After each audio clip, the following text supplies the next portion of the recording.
Hello, hello, hello. It's another glorious day, my tea sippers, and you know what time it is. I hope you have all of your comforts together because it's time to dish tea. And you're dishing tea, darlings, with Big Meach.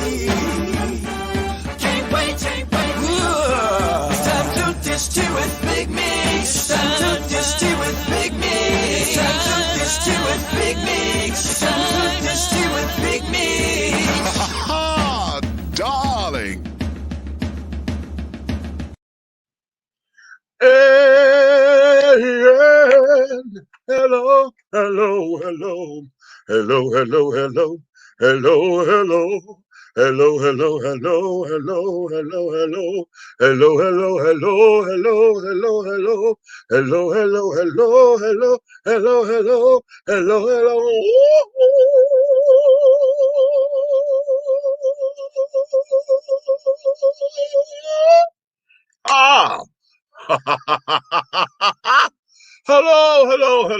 Hello to all of my tea sippers, my crumpet dunkers, my tea brewers, my pot stirrers, and my tea leaf readers. What's going on in your worlds, everybody? Hold on. What is going on in your worlds, babies? Talk to me and tell me what you say, because right now, I know you have all of your crumpets together because, darling, it's time to dish tea. And you are dishing tea, darlings, with Big Meach. Now, listen, I'm working on, y'all know StreamYard gets to acting real funky. So we have a special guest tonight.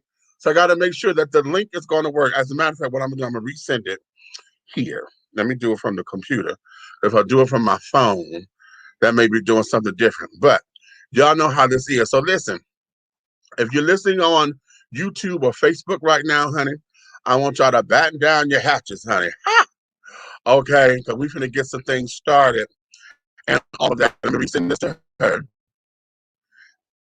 And I don't know if Rob is coming up in here tonight or not. I sent it to him too.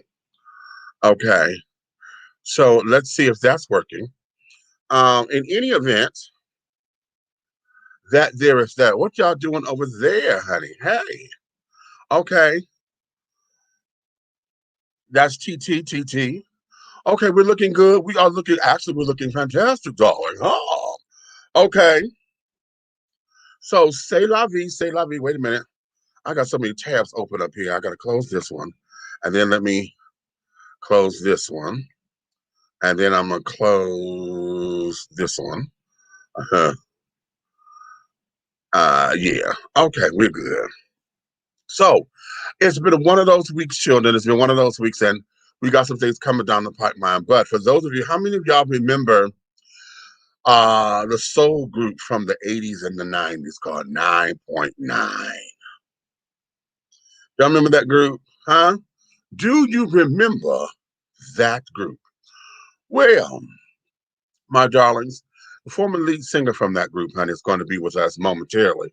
We've got to make sure that this link is going to be working for her and that everything is everything. So I just resent it to her. So hopefully she can get in. If not, we got to do something because I don't understand what's going on with Miss StreamYard. But in any event, that there is that. Listen, we got some stuff that we're going to talk about today because, yeah. How many of y'all, did y'all watch Genius ARETHA? Did y'all watch it? All 8 hours of it? You know, you seen the whole thing? I did, and yeah, we're going to talk about that up in here. Okay, we're going to talk about it, and we're going to get some things squared away. Did I enjoy it? Yeah, it was very entertaining, inspirational in some parts, educational in others. But we're going to talk about that, okay? Those of you who are here in Atlanta, Georgia, or in any parts of Georgia, y'all see what we just went through with this old stupid-ass governor and what they just did down here with the vote, as far as the voters' rights and stuff is concerned, are concerned, not is, what the voters' rights are concerned. And we have some things that we've got to unpack but a few adjectives to unpack, children. So, yeah, this is going to be something, something, something, something.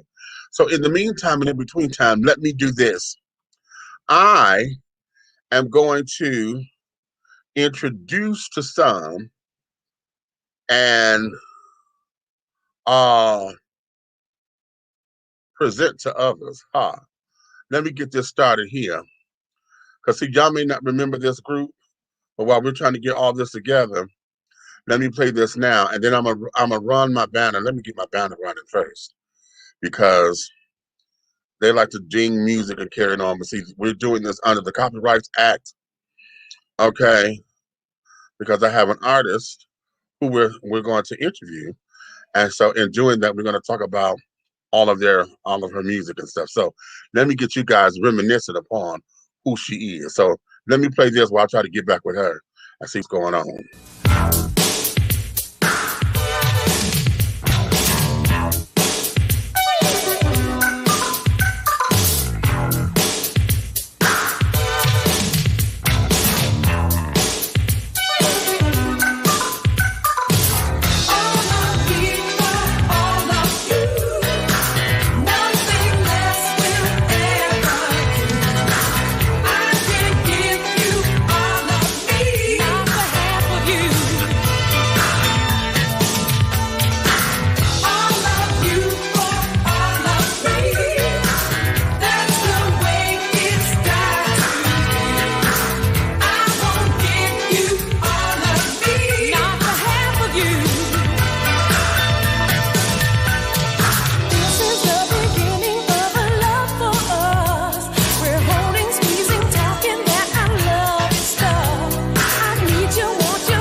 all of me. For, ow! I want all of you. Woo! Yes, yes. Okay, you know what? Okay, listen. Y'all know my hands is finna ready to get you going. Y'all know I'm finna get ready. My inner patty finna come out because I'm finna ready to fly all over New Jerusalem, over the moon, over the rainbow. Okay, we finna go into gamma quadrants of things because this young lady I'm about to bring on, honey, like I said, she's a former lead singer of 9.9 and a group that came after 9.9 called Lady Soul. Okay. Uh, honey, this is too cute because when I found out what this was, because y'all know we had played her latest single, we played it on here before, but we're gonna play it again today. And her producer, um, he called me, the popcorn guy. Y'all know Big Rob and the popcorn. Mm-hmm. Okay, I'm talking popcorn, right? And I just so happened to tell, because he sent me the song. I said, who is this on this? I said, this girl is hot. I said, and then the song is just everything, honey, because it's a new little anthem. So we got to talking. He said, oh, yeah, that's Margot Thunder. I said, why do I know this name? I said, I can't shake that I know this name. He says, yeah, because she's been in the business for a long time. I said, oh, okay. He said, yeah, she was the lead singer of 9.9. And I was at work and I hollered. I said, who? He said 9.9. I said, no, you did not. You didn't just say 9.9. And he paused because he didn't know why I was coming. It's so funny because how I reacted, you could hear him. I could see his face like, what the hell is this boy going through? Right? I could hear that in that pause. Well, then I just started spitfiring a whole bunch. I said, oh my God, that's all of me for all of you. That little bitty woman. That's I can make you dance. I said, then they did. If your sister's in trouble, so am I. And he said, oh wait. I said, listen, I've been following this girl for a minute. I said, I'm a true fan of 9.9 because they just had the one album. I said, and I had it. I had it on CD. The CD got stolen. I wore that damn thing out. And so he said, oh, wait a minute. You're going to have to tell her that because I can't repeat none of this. I said, what? So he called her three-way, right? And when she got on the phone, I had a fan out moment. I said, oh my God, you on the phone. And she started laughing at me. She said, yeah, I'm on the phone, baby. So that I was trying to be cool, calm, and collected because Rob wanted me to say everything I had just told him. So I had to say, I was collected a little bit, not much, a little bit. And I said, listen, sweetheart. And I just said, I wore that album out, this, that, and other. I can't find it right now because when I thought I had it, and blah, blah, blah, blah, blah. I said, but honey, yes, you have just been, just one of those staples of my teenage and my early 20 years. I said, and even now, I still rocks out to that because that song is still in my playlist now. And she became very elated. And of course, I said, well, honey, I need you on my platforms because now that we got the new joint, paper or plastic. I said, oh, honey, wait a minute. No. We've already been playing this. And the kids are eating this up, so I got to have you to come on. So she was gung-ho. And so without any further ado or fanfare or whatever it is that I'm doing and carrying on, we're going to invite up the one and only. This is Ms. Margot Thunder. Yes! Come on up in here, girl. I'm coming. Here I am. How you doing? I'm loving it.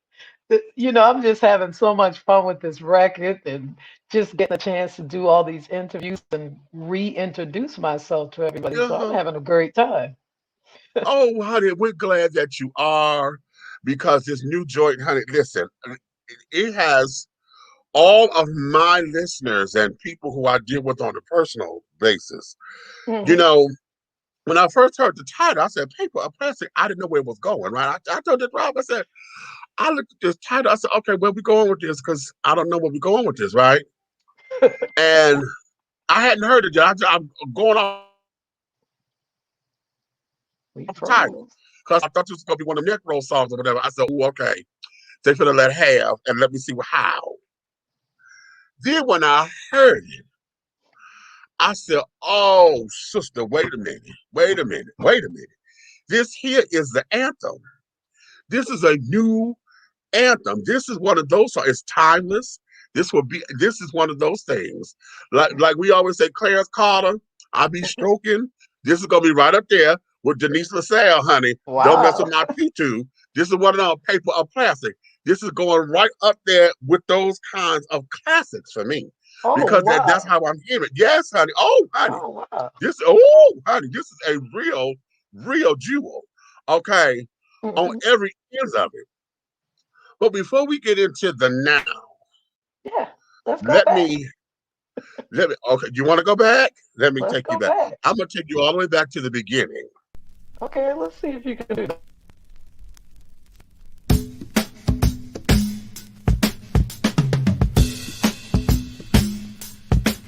I got the soul of a woman.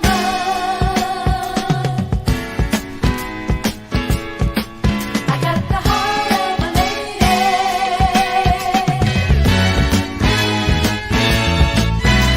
Now don't let my dimples fool you. It's just like the teacher said. You can't judge a book by its cover until the whole book's read.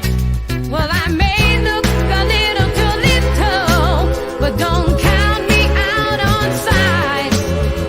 'Cause if I ever get you alone, you're in for a strong surprise. I got the soul of a woman and the disguise of a little girl. You know, I got the heart of a lady underneath all of these baby curls. Now don't think that what you're seeing is all that you're gonna get. The last time a boy overlooked me, he cried his pillow wet. I can dance like a Mr. Monjango. I can sing you a funky song. But what I do that I do the best requires a man so strong. I got the soul of a woman in the disguise of a little girl. You know, I got the heart of a lady underneath all of these baby curls. I would always stand by you. I would do it like the big girls do. And I'd greet you at the end of the day with a smile you couldn't turn away. I got the soul of a woman in the disguise of a little girl. You know, I got the heart of a lady underneath all of these baby curls. You know, I got the soul of a woman in the disguise of a little girl. I got the heart of a lady underneath all of these baby curls. I got the soul of a woman in the disguise of a little girl. I got the heart of a lady underneath all of these baby curls. I got the soul of a A little girl, I got the heart of a lady. I told you we're gonna take it back to the beginning. Underneath all of these baby curls.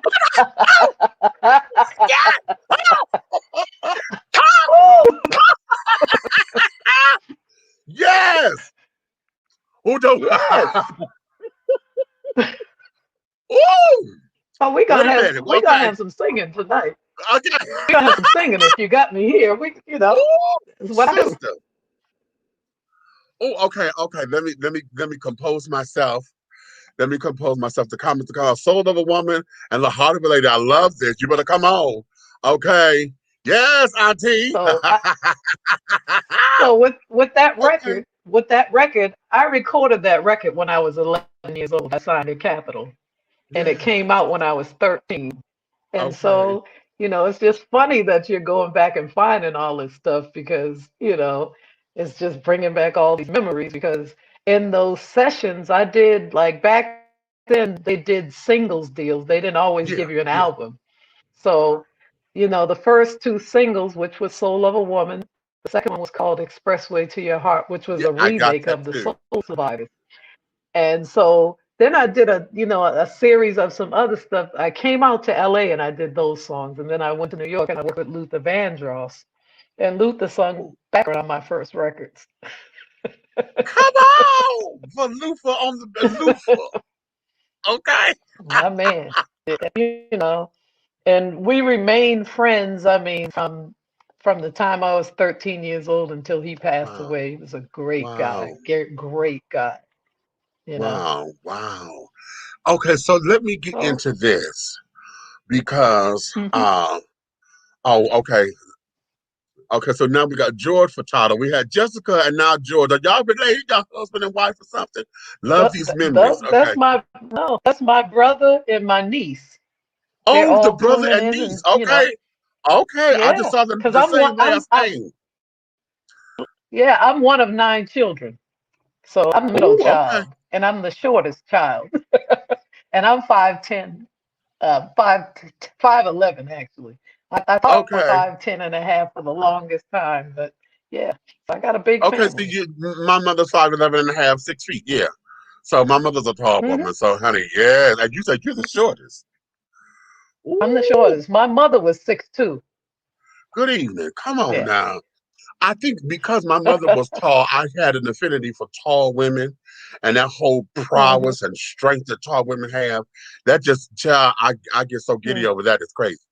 But let's go here because in having these little memories and getting into the business, particularly with this Hmm. particular song, "Soul of a Woman," and having Hmm. such a rich and hearty voice at such a young age, you know, you Hmm. like most of the Aretha, Stephanie Mills, Patty, Gladys, that was so Hmm. rich at Yeah. such a young age. And then that Right. kind of material, was it difficult for you during those sessions, or how was it for you with your parents getting approval for those kinds of songs? Was there You, anything like that for you? you know what? My mother raised 9 children by herself, and My she mama. tricked me into singing because I never really wanted to be a singer. I thought I was Mhm. going to be a carpenter or something, honestly. And so she tricked me into getting into a talent show. When I Mm. won the talent show 3 times, the grand prize was to go to the Apollo Theater. And it Oh, just so happened the night that I went to the Apollo Theater to sing, Aretha Franklin was the headline. And Aretha Franklin is one of the reasons that I sing because when I heard her voice as a child, I was blown away. I never heard anything like it. And so right. when I got to the Apollo, I was on amateur night, so they didn't let the talent go up and see the shows, but Mhm. everybody that was with me knew the thing that I had for Aretha Franklin, so they snuck me up so I could see her sing. Oh, And wow. after I saw her sing, I never looked back. I said, "That's what I'm gonna do." And so that night, I got up and I sung "Bridge Over Troubled Waters," her version, and she came Ah, out onto the balcony and said, "Who is that kid? Bring her to me." So I met her when I was like, 10, 11 years old. And she was just so nice to me and, encouraged me to do what I do. And, as far as me being young and singing, like, because right after I won that talent show, I went back to Boston and mhm. I went on a television show and the group Tavares, I don't know if you remember them, Yes, but of course. they're okay. So their manager signed me like as soon as I got back to Boston. That's how I got the Capitol deal. And so when they brought me in the studio and they heard me sing, it was like, wow, what can we write for this kid? Because she doesn't sound like a kid. So that's Okay. where they came up with Soul of a Woman. They wrote it right there in front of me because we had some conversations and they're like, she doesn't sound like a kid. She doesn't act like a kid. So they wrote, I got the soul of a woman in the disguise eyes of a little girl. I got the heart of a Ooh, lady underneath all these baby curls. baby So, curls, honey. and with my, my mother, she just, she trusted and knew that this was my destiny before I Uh, even knew it. She was smart enough to know. So, I mean, I started singing in clubs when I was 8 years old, and I never had any problems with anybody. People respected me, and I hope they still do. okay, But right, right. yeah, so as a kid, I didn't run into those kind of things that a lot of child musicians and actors ran into because I was just centered. I had fear of my mother and the fear of God in me, so I was not. I Okay, wasn't gonna mess okay. up anything. So she gave me instructions when I went to sing. She's like, "You're to go on stage, sing, say hi to the people, shake their hands if they want you to, take your butt back to the dressing room and sit there until it's time for you to sing again." And that's what I did. How about that? Well, you know what? Now that kind of grooming, well, we don't have that now. Hmm. As far as that type of Right. grooming into the business, but Hmm. far as the education of the business of music, what was that journey like for you? Hmm. Seeing that you started so young and somebody else had to handle it until you learned it You and know, then had to dabble in right. But again, like I've just been so fortunate in this business because I had people like Betty Wright to mentor it. me. Ooh, Betty met me when Top Woman was out, Soul Woman was out, and I didn't know, but her brother was my guitar player in Boston. And me being a kid, he's like, "I'm Betty Wright's brother." I was like, "Yeah, yeah, yeah," just because you got the same last name. And when I used to sing at this club in Boston called the Sugar Shack, I opened for the Shy Lights, I opened for the Blue Magic, anybody that you can think of in the '70s that was a hot group. I was from Boston, right. and that was a hot club that everybody played. And so one night I was there singing, Betty Wright walks in, and she walks up to me, and at that point, Expressway was out, and she Yeah. walked up to me and started singing the song, and she sounded exactly like me. And she said, "Baby, me and my mother was talking about you earlier." And she said, "And my brother plays in your band." I wanted to fall out because I thought the man was He was telling me a lying. lie all those years. And so, but so for me, like I said, I had all those kind of people that were around me. Betty Wright mentored me like up until the day she passed away. She Wow. encouraged me Wow. to, not let the business change me she encouraged me to start writing songs. She just was there. Every place she went, she would send me a postcard with, just telling me the things that I needed to do in this business because she was young in this business. Mm. And unfortunately, Wow. the groups and the acts that are coming up now, they don't have that. I was blessed to have that. Right. Right. And then they don't appreciate it either because I've you know. looked at when you look at these award shows and carrying on, they what they call legends or legendary, they don't look at the longevity of the career. They look at it, oh, y'all Hmm. old.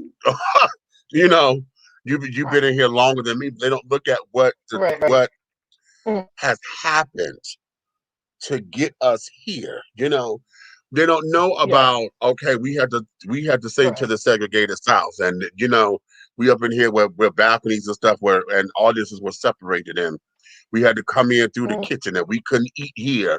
We played here, but Right, we right. couldn't eat here. See, a lot of artists don't understand that. They don't get that. As far as Right. the grooming to appreciate the craft. Hmm. All we Hmm. have now are the likes and the Right. junkies because they see all the bling bling and everybody gets attracted to the bling, but don't understand the cost of that Hmm. bling, you know. But So,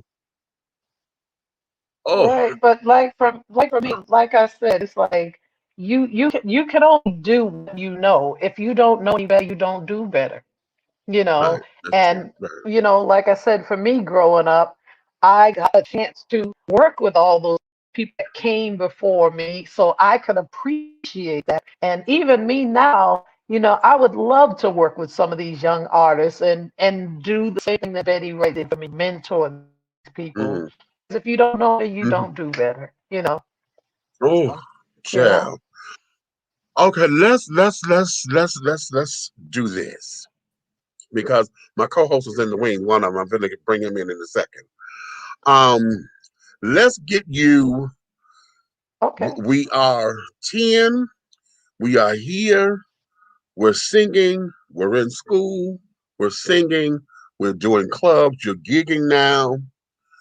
Now Mhm. you have come into Mhm. 9.9. How does this come about to where now you are Wow. actually, wow, we should agree to do this like this? Well, how did that come about?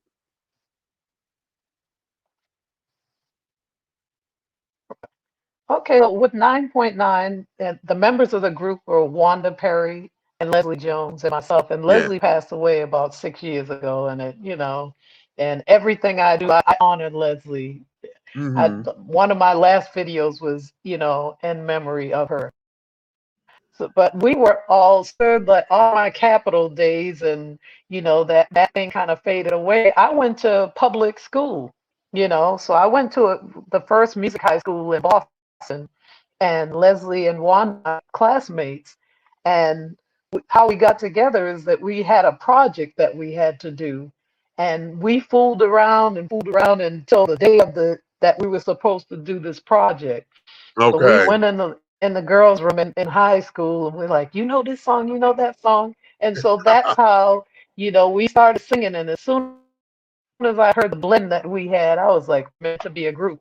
And I had never wanted to be in a group before, but the Oh, sound was so great that we started singing. We were like, out of high school, we were Joe Frazier, the Boxers, background singers. And then, a couple of years later, we were Richard Dimples Fields background singers, that's what I'm coming to. and from Yes. that, Dimples was like, oh man, I got to sign you guys and get you, I got to sign you guys and get you guys a record deal because, you guys are fantastic. So after the tour, we went in the studio with Dimples and we recorded like a bunch of stuff. And then Dimples and I started butting heads because he saw the group being one way and I saw the group being another way. So we had like we just couldn't get along at one point. And I love Dimples, love him, but he was a stubborn man. And so it got to the point that, we had to part ways for a while, Okay. and so we went back to Boston and we continued to sing and work. And, about 2 weeks after we get back to Boston, Dimples calls me and he says, hey, you guys got to get back out to LA. RCA wants to sign you guys and, we got to finish this record. And I told him, I said, Dimples, look, if you want to finish this record, you're going to have to come to Boston because I'm not coming back to California. And so when he got to Boston, we had an engineer, which used to be our drummer, it was Paul Arnold, or his name is Paul Arnold, and Paul Ah, was the engineer on our record. So when we got to the studio, Dimples was working on an album too, and we were doing his background as well. uh-huh. And Uh-huh. so we got the tapes. Paul pulls out the song "All of Me," and he said, "Oh, you guys, Dimples, you guys are singing background on this song. It's for his new album." So he pulls it out and he puts it on the reel, those big 2-inch tapes back Yeah, in the day. yeah. And so I hear the track. I said, what's the name of the song? He says, it's called All of Me. So I just started singing, all of me for all of you. Nothing Mhm. less will ever do.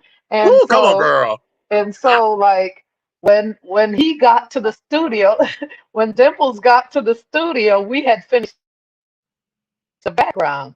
And I got him at the okay. front door. That all of me song should be for us. And he said, do you think so? I said, no, I know so. And so he said, if you feel that strong about it, he said, he handed me the lyrics and I went in and I sung all of me with one take. And then he kept Ah, pointing his finger up in the air saying, it needs to do something. And I said, Paul, go back to where it said, bring you a woman, bring man. He went back there. I sung a high note. That was it. The song was just, an you know instant what? hit. I was going to ask you that very question about that note. Because as I look at it and as I hear it, I'm like, did they punch that in? Because it sounded like that was your idea. Because the first one sounded like it was a punch, and that second one was like, okay, yeah, because I'm in the groove now. Okay. I was going to ask you that very, very question. Because I'm like, no, because that sounded like no.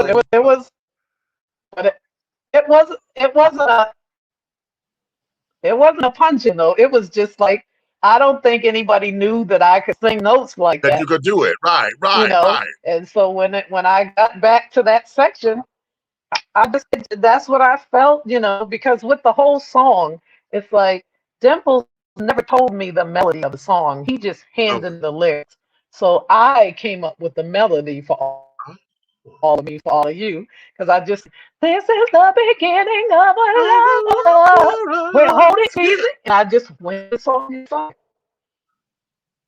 Right, and I just went through and I sang the song, and when I got through, he said, "How do you know it goes like that?" I said, "That's what the song told me to do." How about that? Okay. How about that? Okay.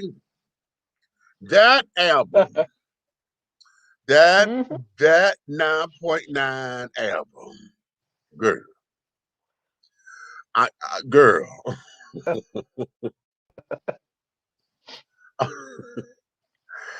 For me, it's still classic because I can't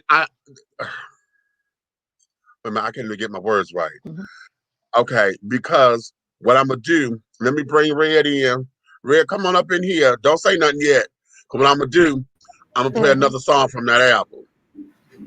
Okay, I'm gonna play another song from that album. Okay. Because, yeah.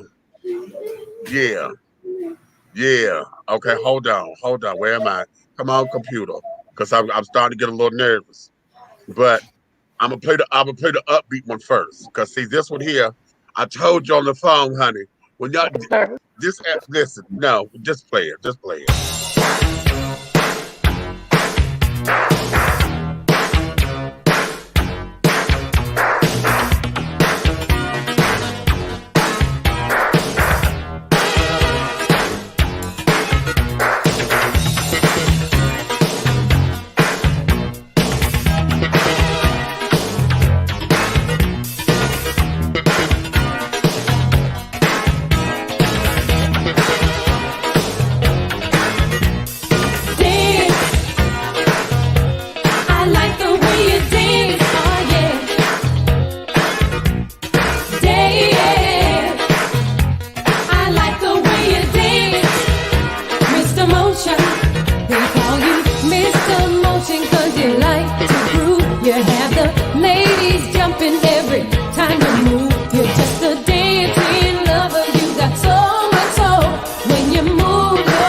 Dance, dance, dance, dance, dance.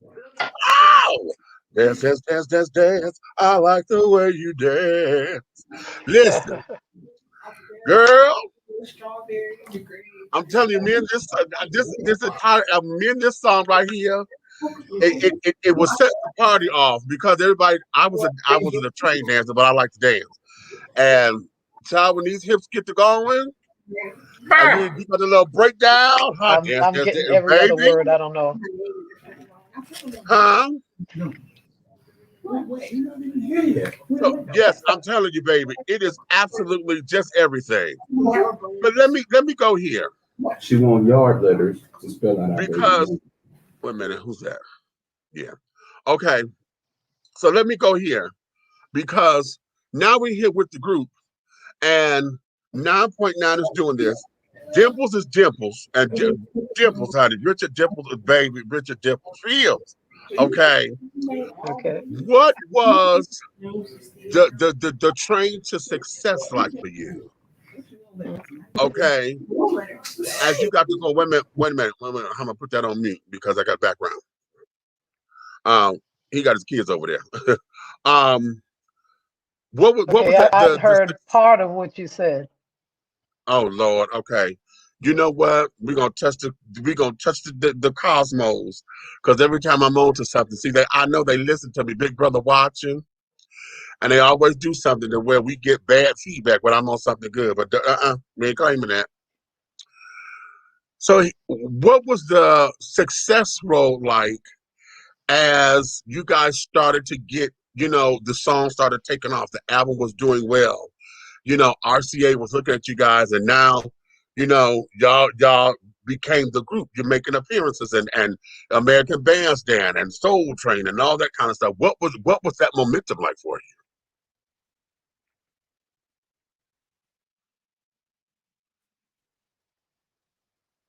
you? You know what? It was all happening real fast, and from that we went over to do Soul Train in London.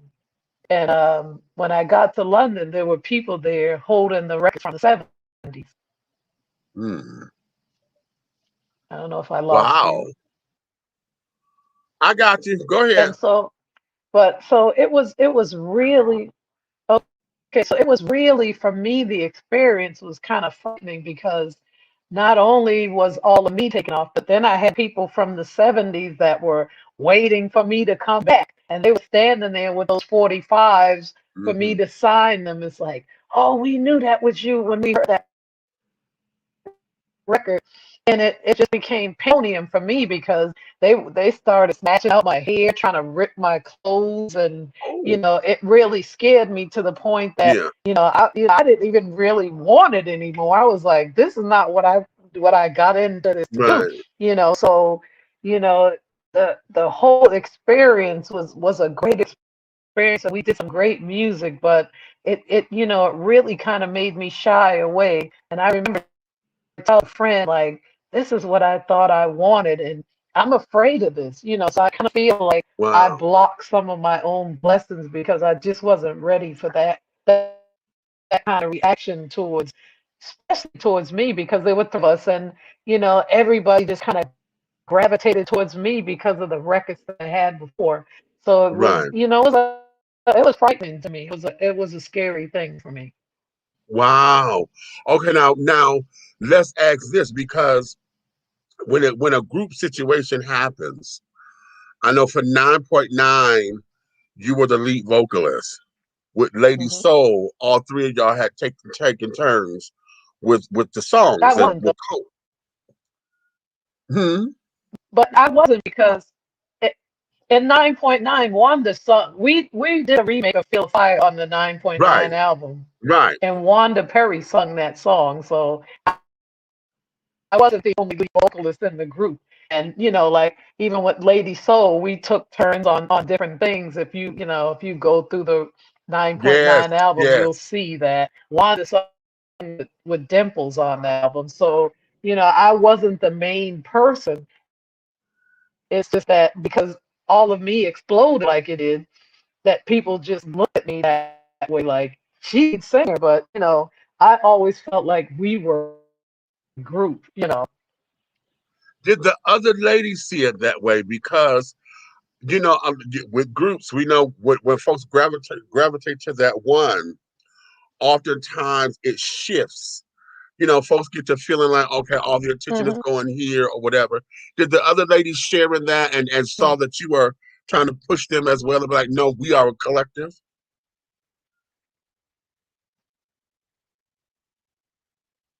Yeah, I mean, we got into this thing together, and like, unlike a lot of the groups that were in the 80s, those groups were put together, like the Mary Jane girls. Rick James Right. went around and picked those different girls to be in that group. We came to Dimples as a group, and we had a sisterhood way before we were 9.9. So there was Okay. never any jealousy. There was never any of that. We all had the same common goal, that this is what we came to do. So Okay. we didn't have those kind of hangups, you Oh, that's know. good. Well, okay. So what kept the group from Mhm. moving beyond the 9.9 album? Because you just had the one album that I know of. Was there any more that came after that, or did they get shelled from the record companies? What happened with that?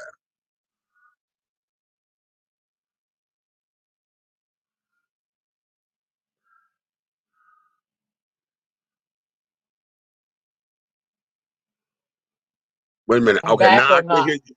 you know. Okay, there we go. Okay, Hello? can you hear me? Can you hear me? Yes, my buddy tried to call you, of course, while I'm doing. I can hear you fine.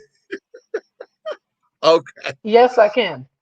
okay. Yes, Um, I can hear you. here we are. Um, with what happened with 9.9 that we didn't get Uh-huh. any more music from the group, or was it, or did you guys record and then the record company just shelved the projects, and then we just didn't hear anymore? What kept the group from moving on to the next Well, projects or whatever?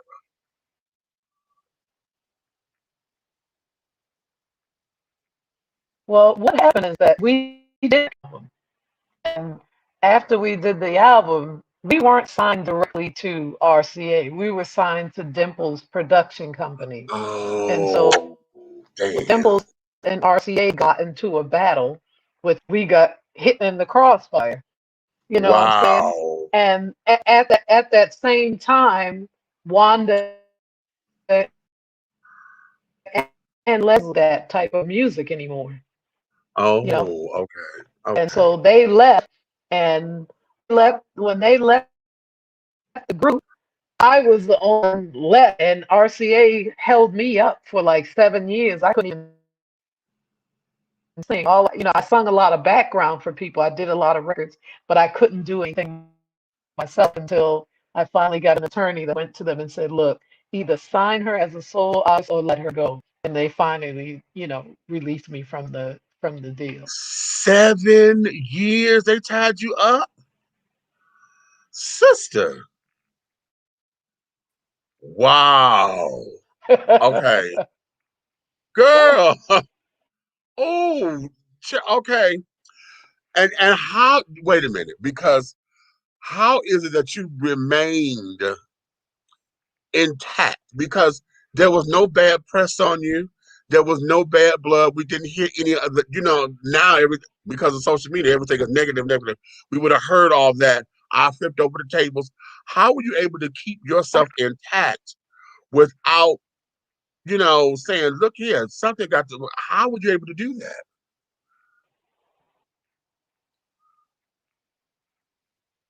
You know what? For me, again, I gotta go back to my mother in the way that I was raised. It's like she had these 9 kids.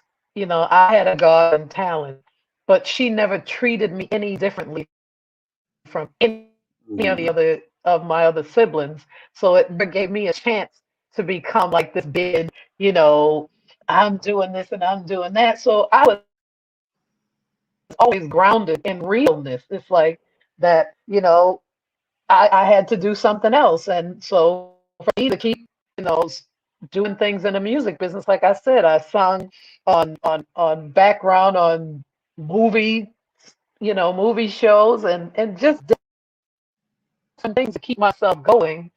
And I just it's been in me to do what I do all my life. So there was never a like, oh, I'm just gonna give up kind of thing. And so, like I Right. said, it was my mother and God that just kept me grounded. And I just kept believing in Wow. this talent that was given to me, that it wasn't given to me for no reason. Okay. Now here, what was it like singing background from my mama, Miss Patty? Because y'all sang on the background on one of her songs on the Patty album. For those of you who don't know, the album with Patty, and she's like a cartoon. She's drawn up with the big hat. It's Y- called Patty. They sing in the background on a song called Shine. What was that like singing with my mama? right. You know what? The whole thing about that, she wasn't there when we did the background, and at the Yeah. time sung the record, she had moved over to MCA, to another record label, and like that record came out, it was something with the record company because we were so hot at the time. They were like 9.9 sing on the Shy song, so we heard the vocals, we went in and we did the backgrounds, and you know and years later we got to meet her, but she wasn't there when we actually did the background for that. Oh yeah, but and that's quite common. Back in the day when you do a session where most of the time, well, I haven't done any personally, Mhm, but I've been around a lot of folks that go in the studio. They just know they're doing mhm, work. They just never knew for who, mhm. until it happened. They're like, oh, okay, yeah, oh, okay. Let me go to some of the Right. comments. Well, we knew it was for her. We knew it was for her record. You know. Oh, okay, okay. Okay. Let's see. Pernita says, I love her songs. She reminds me of me. When I was younger, I started in talent shows. Then I auditioned for Alternate. Really? As a background singer for Warner Brothers Records, they used to call me Songbird and Church Girl because I used to go back to the hotel and never socialize with the crowd. Come on, Miss Pernita. Okay. I love when we headlined for D-Lights and RuPaul was our MC. RuPaul was called Star Booty years ago. I used to love to have conversation with Bootsy Collins, who was playing with D-Light. Oh, well, come on, girl. Okay, so you in the biz. Okay. Now, she brought up RuPaul. Now, I know that you sang with RuPaul. Y'all have a record out together. Sister Brother. What was that like?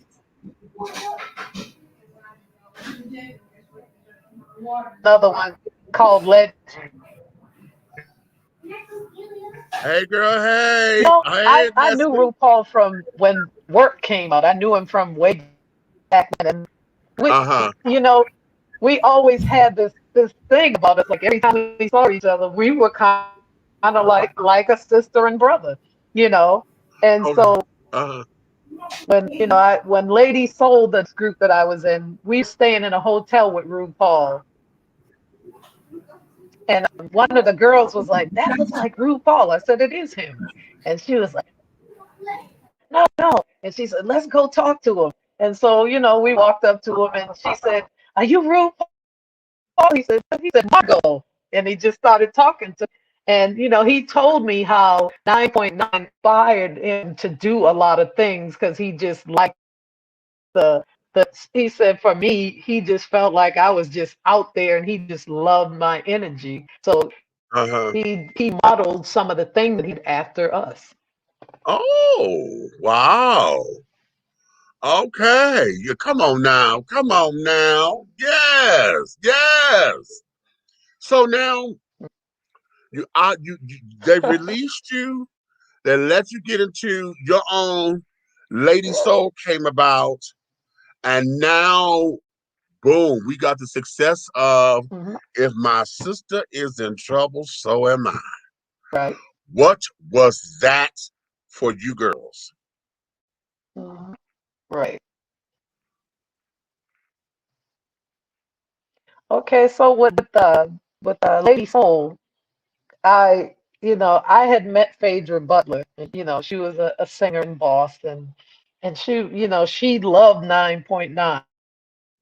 So when she met me, she was like, "Oh, you should do another girls group." I was like, you know. And at the Yeah. time, I was kind of giving vocal at Boston. And so, she kept at, and then finally I said, okay, let's hold our hands. And we found the third girl, which was Risa Ingerman.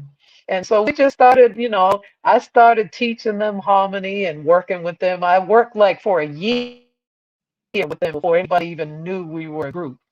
And Mm. Maurice Starr, that did New Edition and New Kid on the Block, he heard about the group.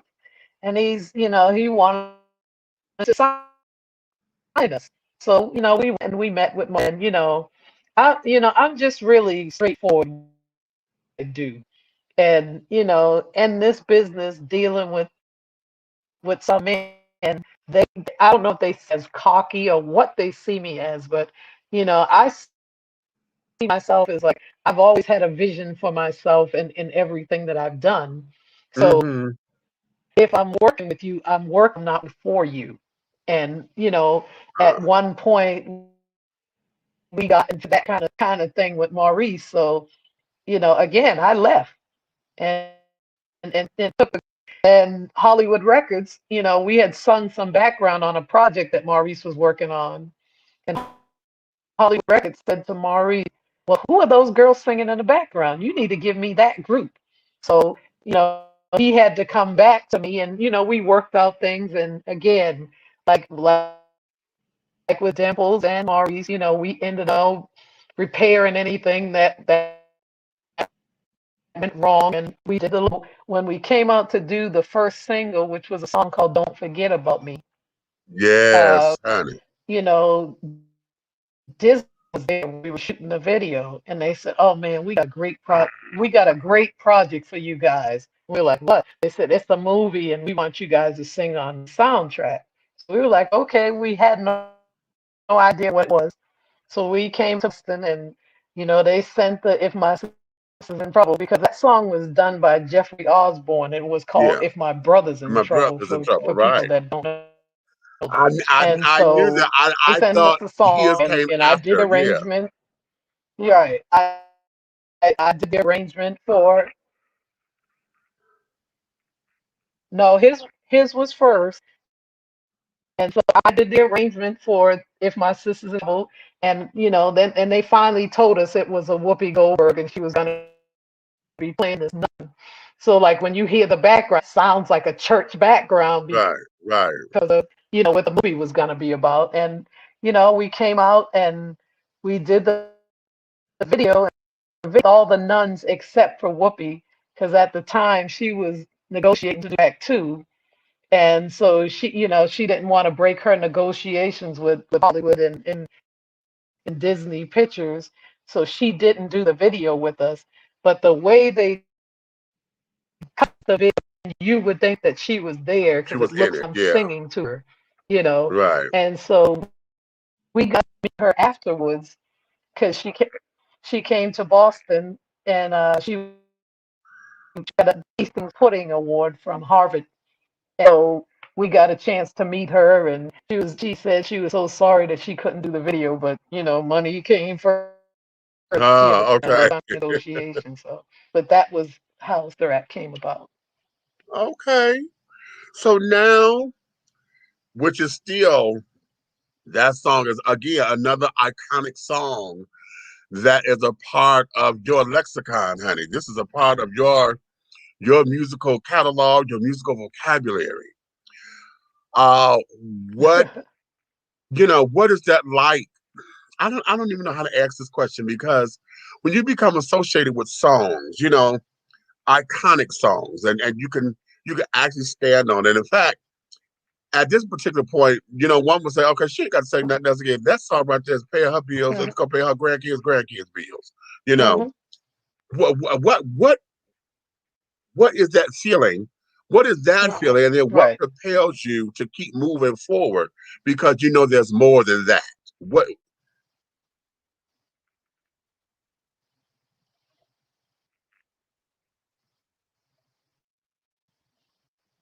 I missed Okay, okay, what you said. okay. That feeling that we get of okay, you're associated with iconic music and iconic songs. What is that feeling? And then what propels you forward to say, I can do more? Mhm. There's more than this. Because a lot of folks will just say, okay, they'll take the hit, and we have the one hit wonders, and then we don't hear nothing else from them. But Right. they'll pop up with this particular song. Hmm. Like She's a Bad Mama Jamma, Carl today. Don't know nothing else about, but he'll do that one song, and then boom. But you say there's Hmm. more out here. I have more to give. I have more. What inspires you to keep Right. going to do more when you already associate with iconic hits?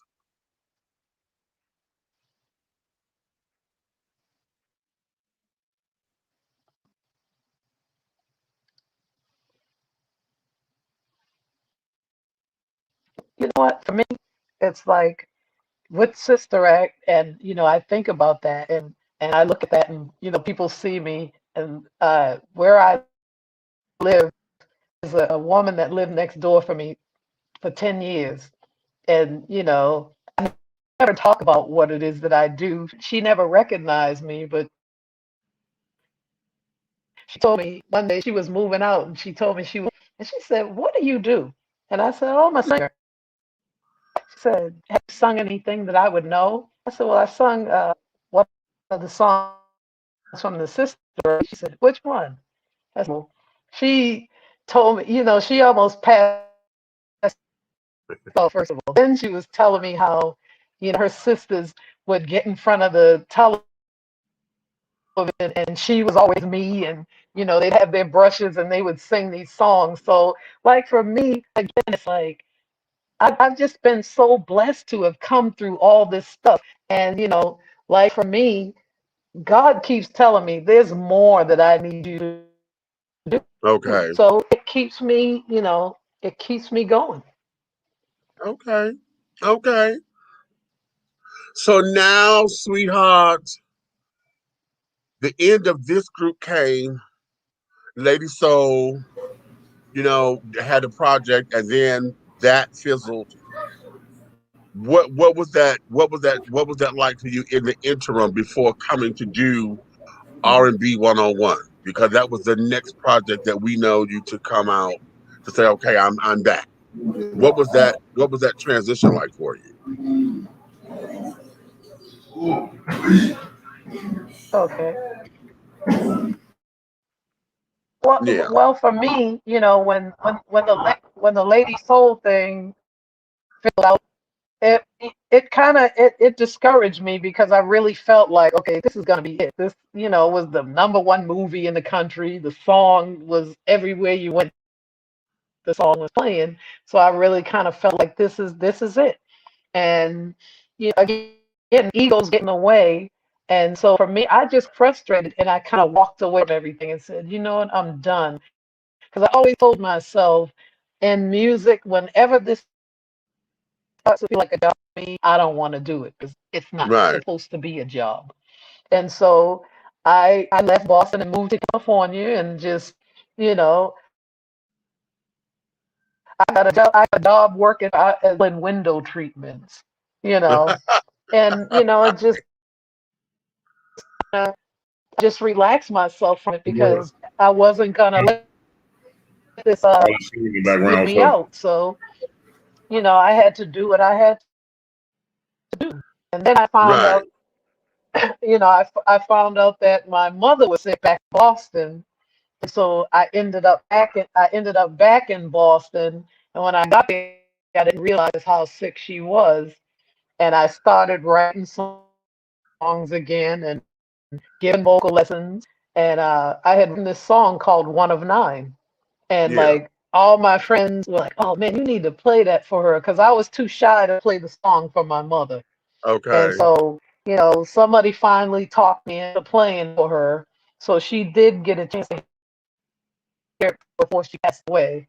You know, the song, because when I started writing that I wrote, I always thought, oh, this would be a good song for like Mary J. Blige or Aretha Franklin or, I never heard myself singing these songs. And so, Okay. I just had this collection of songs and, One of Nine was one of them. And so, Okay. after my mother passed, uh, Belinda Wilson, who's the manager of Dimples, she managed 9.9. Yeah. When I came back out, she started managing me again. And so her brother who is Ken Wilson, and Ken Wilson's like real kind of responsible for people knowing who Alicia Keys is because, Okay. he kind of brought her to Clive Davis. And so he came back to LA and working for Clive Davis. He came back and he was working for Warner Brothers. And so Ah. when he came back, I went to his office just to say to him. And he said, Margo, he's like, I got this song that you need to record. And I kind of looked at him like, oh, okay. Telling me this. He's been telling me this for a couple of years. So then one day I just walked in his office. I said, Ken, I said, let me hear the song you're talking about. So he played me the song, and the song was called Mystery. And I said, Miss. I can do Oh. this song. I said, but I can't do this song unless I go back to Boston and get 9.9 to sing on this record with me. Uh-huh. And so he said, whatever you have to do, just do it. So I flew back to Boston, and like with 9.9, we hadn't sung together for like over 10 years. So we were all in the studio kind of like nervous, like, what's this going to be like? We haven't sung together. As soon as it started, we all just took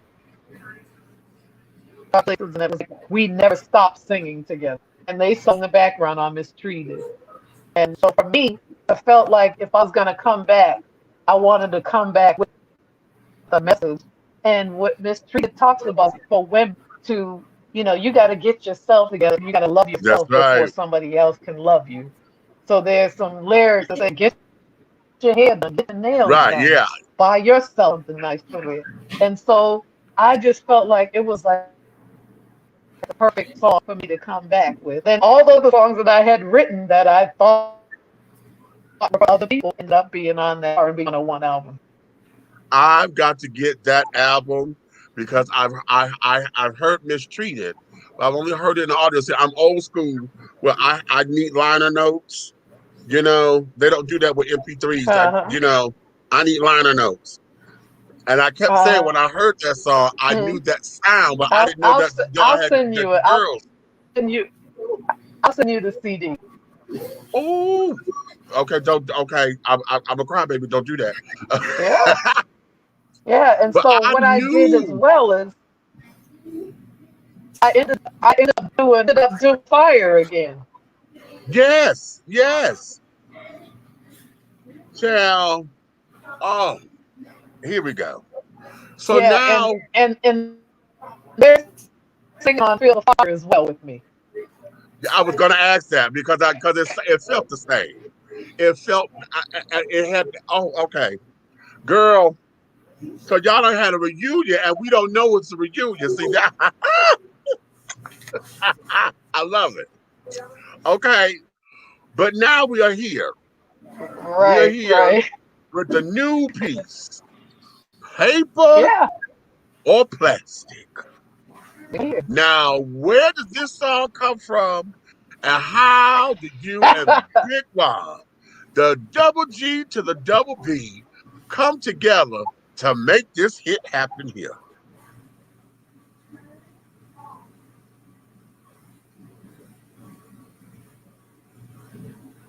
Know what happened? Big Rob and I Facebook friends. And we would like talk through Messenger, and he would just, oh man, you're like one of the greatest singers, blah blah blah blah blah. And again, Uh like the R&B one thing didn't do what I thought. So again, kind of getting discouraged. So huh. I took a job. I was, and a lot of people don't know that I was like a lieutenant of security at Sunset Studios, the studio that they did Scandal and How to Get Away with Murder. I was like a lieutenant. I was a security guard because I just had again how to keep a roof over my head, you know, and to do what I have to do is as many records as I've had and many things as I've done, I know that I still have to have a roof, I still gotta eat, and I still have to survive. Exactly. So when Big Rob started calling me, like messaging me, I finally gave him my phone number, and he called me, and we talked about music and all the different things about my career and whatever, and I was still kind of not feeling it. Right. And I just whatever, because I was used to getting a check every week so I could pay my bills, and so I hadn't heard from him for like about 2 months, and one morning he called me and he said, "Margo," he said, "God told me I'm supposed to write your next hit record." And I said, "You know what? If God said that, and I'm coming to wherever you are." Now, I didn't know this from a can of paint, but if God was in it and he told him to do this, then that's what we were supposed to do. And so it took me 5 planes to get to Dayton or wherever, and so I got there that night, probably about 3 o'clock in the morning, and he was like, "Well, I'll be over to the hotel, so you get some rest and we'll get started." I said, "Here, we're going to at least do some background something tonight." And he said, okay. So, we did 2 songs. And, I heard Big Rob say that Paper or Plastic wasn't the song that God gave him, that wasn't the song. But I have to say that it is the song that God gave him, because that's the song he released. And that's the song that, just making people go crazy, And when he called me up, and then I don't hear from him again for about 3 months. I'm like, okay. So he calls me and say, "I haven't forgotten about you. I've been busy. I'm supposed to do this. It's gonna happen." And so I don't hear from him again for a while. And then one morning I'm asleep, he calls me up and says, "It's time." I said, "Time for what?" He said, time to put that record out." So I said, "What record?" So then he played, because it's been so long, I don't know which one he was talking. And so, he plays me Paper or Plastic. And he said, "What do you think?" And I busting up laughing, especially because of his intro. I said, "You know what, Big Rob?" I said, "This sounds like a fun record. It sounds like something that people want to hear. We just went through this whole year of COVID, Right. So it sounds fun. Let's go." And that's Paper or Plastic, and Rob and I got together. Well, we're going to sit down here. That's a perfect segue. We're figuring to play it right now. Hold your horses, honey.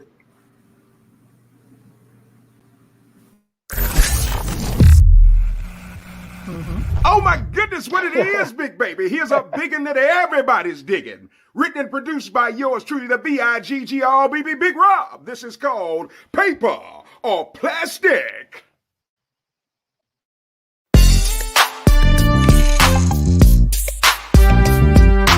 Ladies and gentlemen, this is your boy, the BIGGRBB Big Rob. Now this right here is the new grown woman national anthem. Hey, Margo, what you say? If he can't hit your cash app, he can't get none of that cootie cat. I met this man, he was so fine.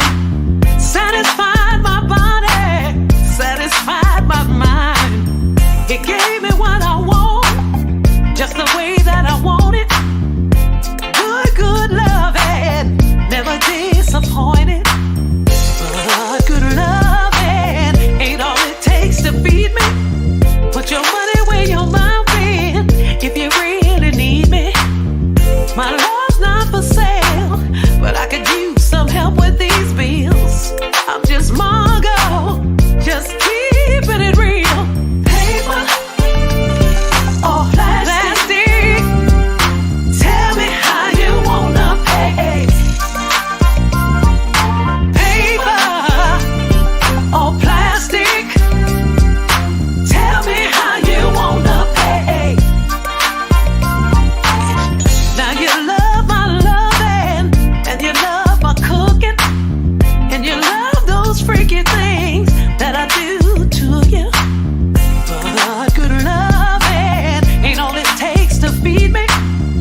Put your money where your mouth is. If you really need me, my love's not for sale, but I could use some help with these bills.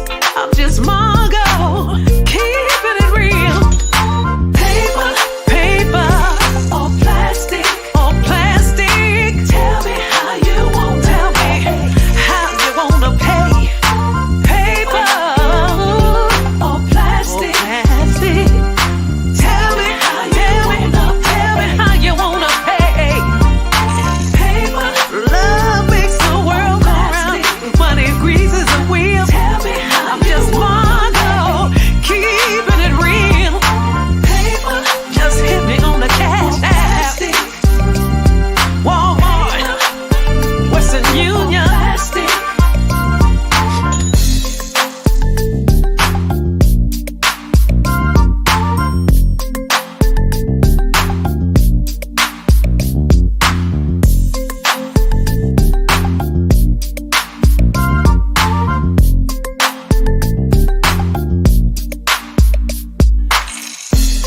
Love makes the world go round, but money greases the wheel.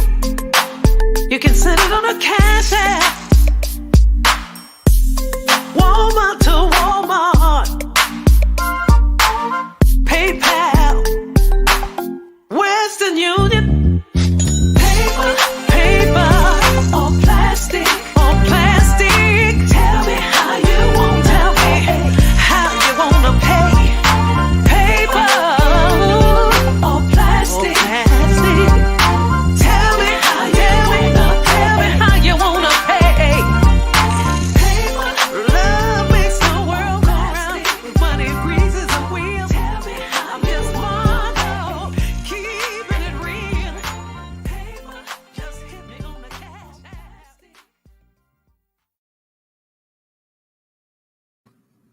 Oh, come on now. Come I'm on. I'm just Come Marco, on. keeping it real. She said, women, love make the world go round, but money greases the wheel, honey. Come on. Hey, Hey, hey. And you I'm know gonna I'm sitting up tell there, I'm you. chilling, y'all see I'm almost back in my bed.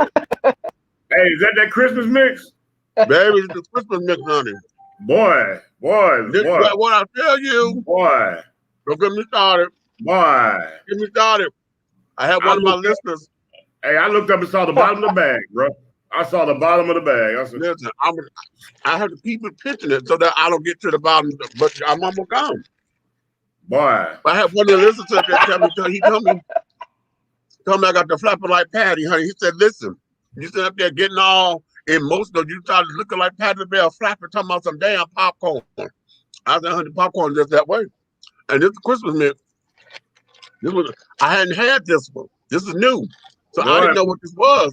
And so when y'all saw me, honey, that was live, baby. That was my first time getting it. So, boy. Hey, all I had to say was, Big Rod had me around here shouting. I was eating that popcorn. I was like, boy. Miss Margo, this song here. I haven't even gotten any of the popcorn. Yeah. What? Mm-hmm. Now we. Oh no, Rob. Boy, you double B. Come on. Double G to the double B. How does she not have popcorn, honey? Now, but wait a minute. Did you like sweet popcorn? You know, do you like a sweet or do you like a savory or both?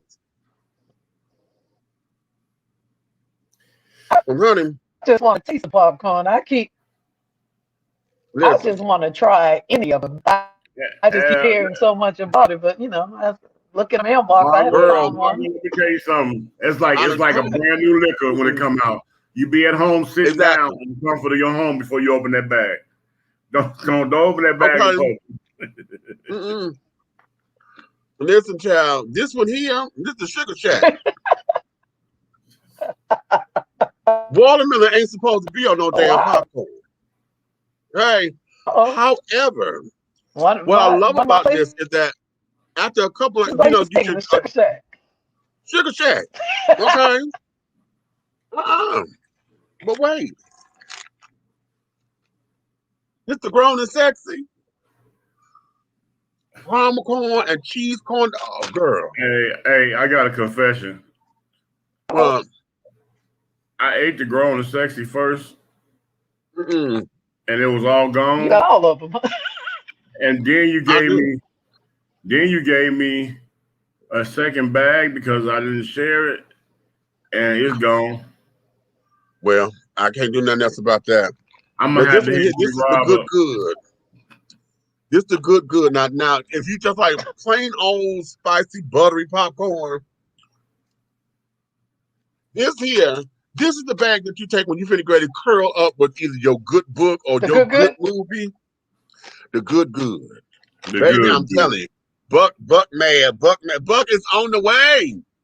I keep telling you, it's on the way. You know what? I guess if I sell if I sell enough records, I might get that.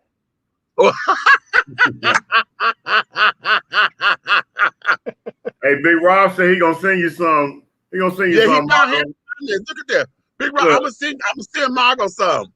Okay. BigRobSnacks.com. We know that. No, I do. Oh, he's probably wondering how I'm gonna pay for it. It's gonna be paper or black. That? No, the guy here, Buckner. He's the one. I said that's the Detroit guy, Rob, that you sent it to. So he know it's on the way. Okay.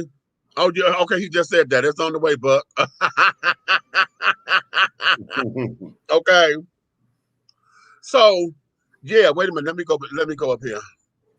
What is this? Eric acting a fool in the comments. Meach want his popcorn. He want his popcorn. It's on the way, baby. It is on the way. Okay. Very nice song. Okay, Margo Thunder, proud of you. Yes, I love this. Okay, come on now, the cheering. Okay. What's that? How awesome. Come on now. Listen, this here, Margo, I'm telling you, baby. Go. When I heard this, I'm like, baby, Okay. I'm like, oh, yeah. This here is just everything. And then to know that, wow, we got real good R&B music. This is fun.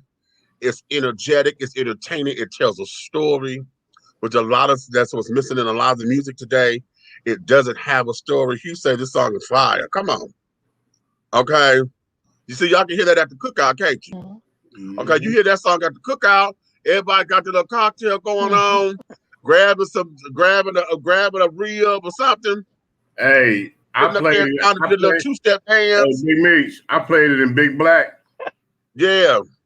Let me tell you something. I had folks sitting at the light trying to figure out who I would listen to, what was going on. Right.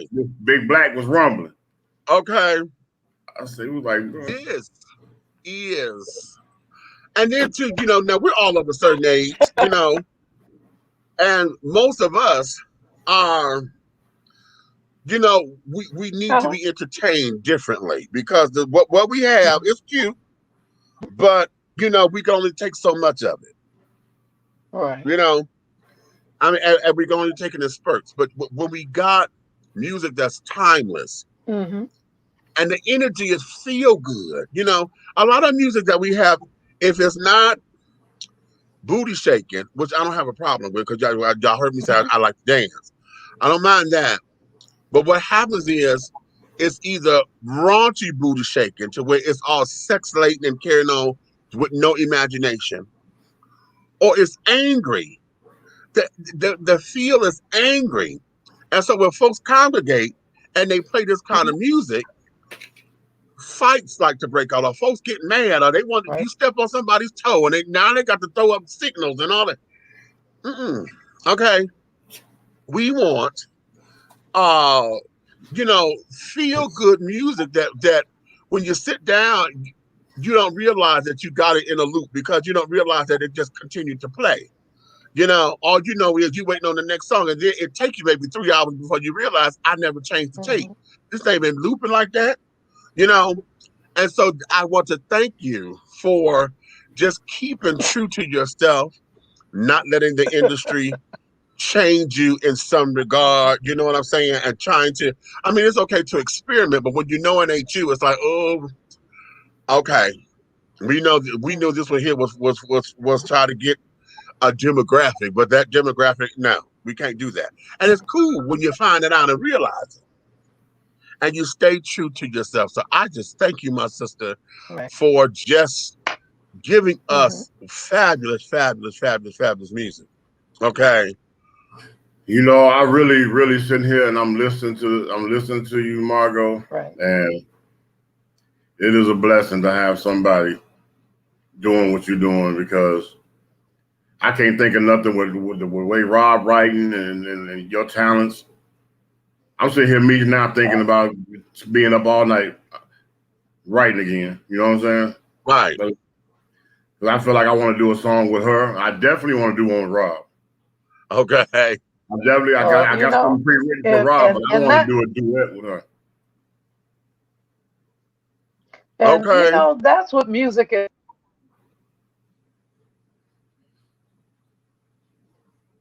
But that's what music is about, to inspire people, you know, and that's what got me singing, is hearing Aretha Franklin, and it inspired me to be my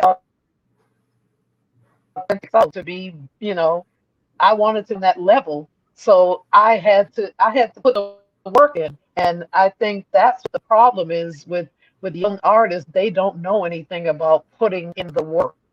Say it. For me to get into the studio with Big Rob at 3 o'clock in the morning and say, "Hey, I'm here. We're gonna get some music done." You know, it's, you know, that's unheard of.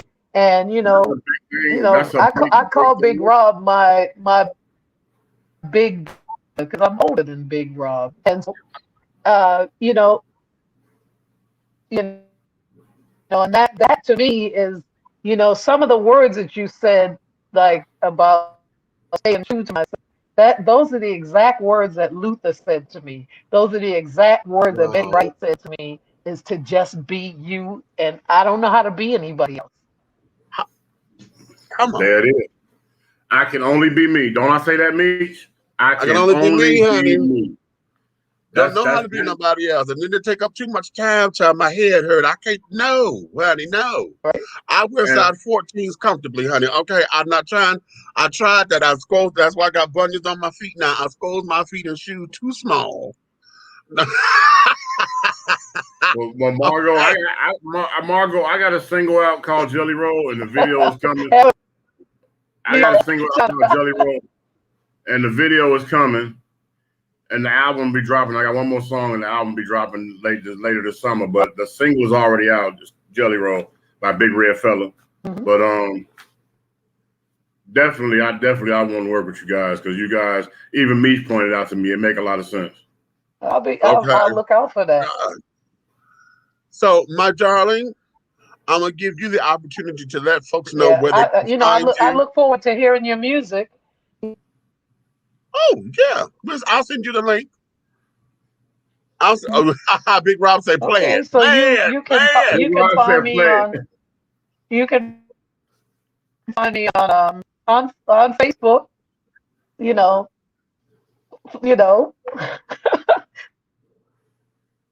On Facebook, you can find me on Instagram. It's Margo Thunderhouse 7. On Twitter, it's Margo Thunderhouse. And I'm working on my website, because I told you I took a regular job, so now I got to play catch up and get this website so people can go over and find some of the music and some of the things that we're working on next.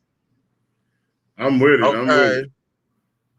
Okay, that there is every. Rob, I'm gonna have him send you the link, Rob. Yeah. So here, I just want to take this time and say just thank you, because Meach, before I get off of here, I gotta say this to you.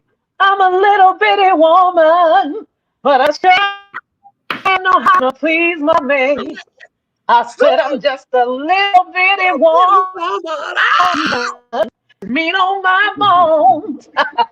I just had to do it. You know. Ooh, I had to do it for you. that is my favorite song off that album, buddy. Woo! She worked you, bro. She worked you. Ooh! Oh, that's in my arms. That's all up in my I just arms. had to do it for you. Ooh! That was awesome, oh my Margo. God. Awesome. Listen, whenever dreams come true, especially on this path of entertainment, because I never thought that this particular version of it would be my path. As an actor, singer, director, this, that, and other, the radio show has been the avenue that has introduced me and brought me to celebrities and those who I've always looked up to, and many of them I can call friend. And this is just a dream come true for me yet again. And I'm very grateful, and I'm so thankful that you said yes to come here. Thank you, Big Rob, double G to the double B. For sure. For not knowing what he did, child, because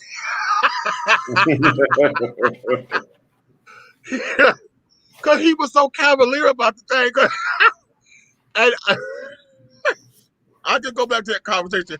He was just so cavalier. He's like, yeah, she's been out, she's been in the business for about 30 years or so. She was the lead singer for a group called 9.9 back in the day. And when I just explode, and I'm telling you, I can hear him looking at the phone. Like, what the hell is wrong with him? Right. And that there, yeah. So, sweetheart, I'm telling you, I just thank God for you being you. Yes, and Rob. And I thank God for just divine timing, because I don't believe in coincidences, because it's too coincidental to be a coincidence. Okay, everything is in divine timing. Okay, so sweetheart, I want to just say, anytime that you have anything, you got a friend right here, honey. We dishing tea with Big Meech as long as I got breath and I'm on this platform.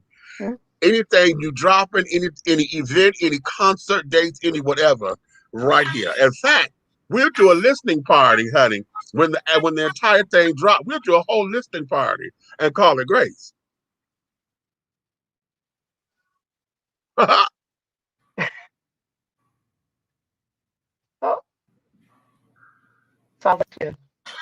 Sounds like a plan. And again, I just want to thank you for having me here tonight. I'm grateful and I'm humble for everything that happens for me. And like you said, nothing happens by chance. I just want to say thank you to like all the people that are really loving the paper of plastic. A lot of people thought I was a new artist, and I like that because it means I'm reaching a different group of people that maybe I haven't reached before. So again, I want to thank you for having me on your show tonight. Honey, it is all my pleasure. And y'all know I'm still in birthday season. Y'all know I got a week left. I got a week from today, my birthday season ends. So, honey, you helping me celebrate 51. So, honey, thank you. Okay. Yes. I turned 51 on March 4th. Well, but I start on February 28th. I'm 61, so when my 60 seconds comes, you can. Oh, but come on, girl.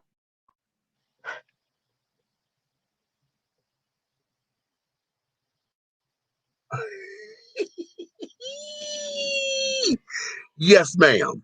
Okay. So with that, I'm gonna let you get back to your evening, my darling. I thank you, because she's in California, y'all. So wait a minute, let me say this, because I know y'all gonna, those of y'all who gonna be looking at this and on other platforms or catch this in the replay, we have a delay in the system. So that's why if y'all thinking that she's stopping or pausing or freezing, there's a delay in the system, and she's on California time. So sometimes, when we're dealing with electronics and stuff, the time shift or whatever. It happens sometimes. So we do have a delay. So don't let that scare you. Okay, we good. We good. Okay. So sweetheart, I'm gonna call you now my new big sister. My new big sister over here. Thank you. And one last question before we go. Is Margo Thunder your name, or is that the name you chose for entertainment purposes only?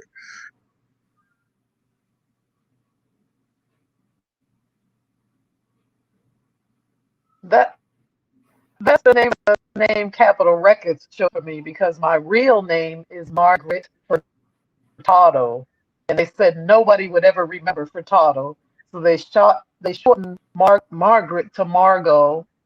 And then when I went in to record Solo Woman, the first note I hit was rain, thunder, and lightning hit the building and blew the lights out in the studio.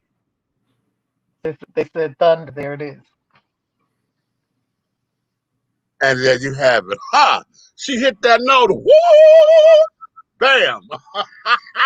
I love it. I love it. I love it. Darling, thank you so much for coming. Thank you so much. Thank you so much. Get back to your life. Relax. Kick back, honey. And we just want to say thank you. And, honey, we got our ears on permanently, honey, because I can't wait for the next joint. Yes, ma'am, honey. The next cut. Okay, we used to call it cuts back in the day. The next cut. Okay. But now we call it tracks. Okay. Yeah. Be blessed, my darling. Mwah. Thank you. Thank you. Thank you.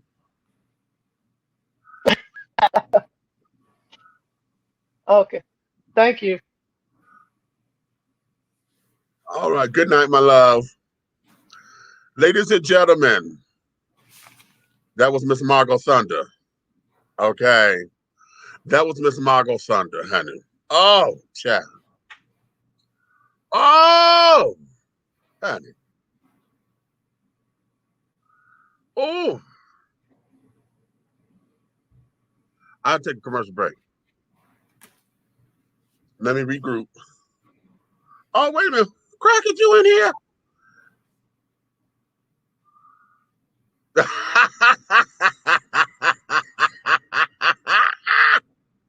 She's silly. Okay, too young to remember 9.9, but I'm glad you were able to get her on your show. Honey, go Google them, honey. In fact, what you need to do, go on YouTube. You can. I played 2 of the songs on the show. Go to your YouTube and do 9.9, just like you got it there, and put in All of Me, and then you'll see a list.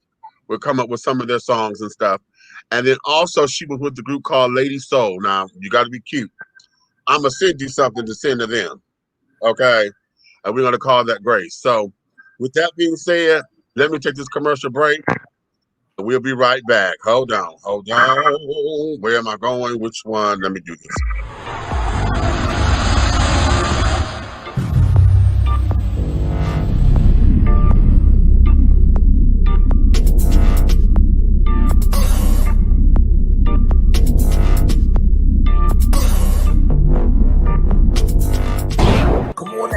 Black on, get into it. Black on, look at that David Ford right there, that's his thing. Black on, he don't know Tom.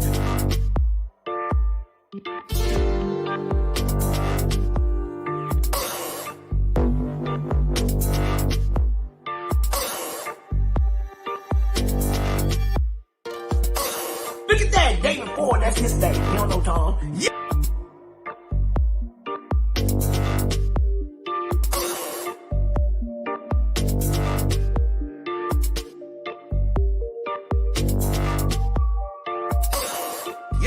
Oh, here we go. Oh, I can't see the demons. I can't see the demons, but I can see the light.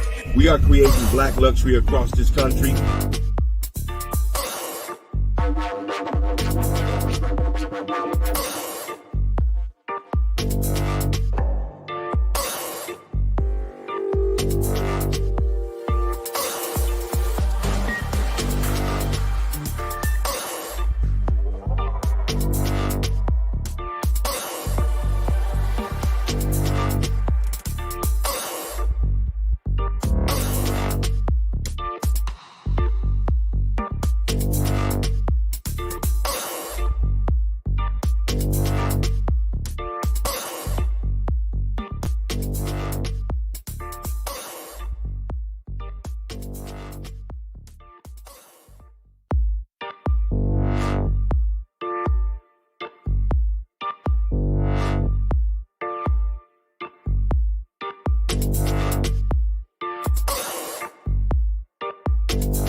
We're not asking for your permission.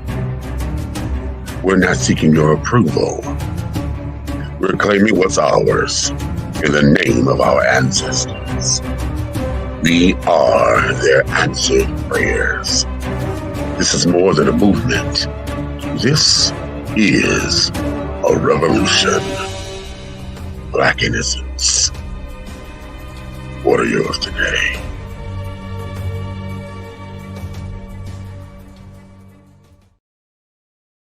Have you tried Big Rob popcorn? It's a wonderful anytime snack that everyone will love. Available in 3 flavors. Grown and Sexy, which is the perfect mix of cheddar, cheese, and caramel. Sugar Shack, a fruitful flavored mix of watermelon and apple. So delicious and good.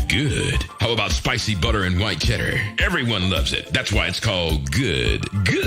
All Big Rob snacks are manufactured in an FDA-approved facility and flash sealed for freshness, safety, and worldwide delivery. To order, call or text 937-367-8650. That's 937-367-8650. Or contact Big Rob via Instagram at HeyBigRob. As the holidays approach, take advantage of the holiday special. Purchase more than 2 bags and receive a free CD. Call or text 937-367-8650 to place your order now. Big Rob Popcorn, the perfect snack that you will love. It's so delicious. Attention all business owners. Use your advertising dollars here. Looking to reach a more diverse audience for your products and or services? Well, this is the platform for you. Dishing Tea Entertainment welcomes all businesses who wish to expand their brands and looking for clientele that's more than grown and sexy, but also the seasoned and sophisticated. For more information on how this spot can be yours, contact Big MEACH at 404-914-5610 or go to our website at www.dishingtea.com.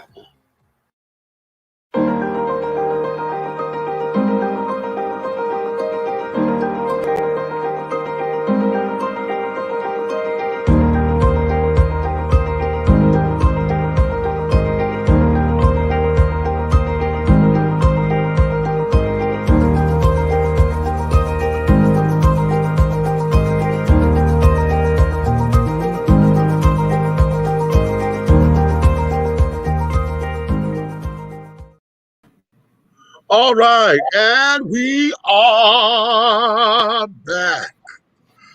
Well, my darlings, I had to sit down here and get it together and pull it together and carry it on. We had just a wonderful, if you missed the first segment of our show today, honey, you missed Miss Margo Thunder, former leader of the groups 9.9 and of Lady Soul.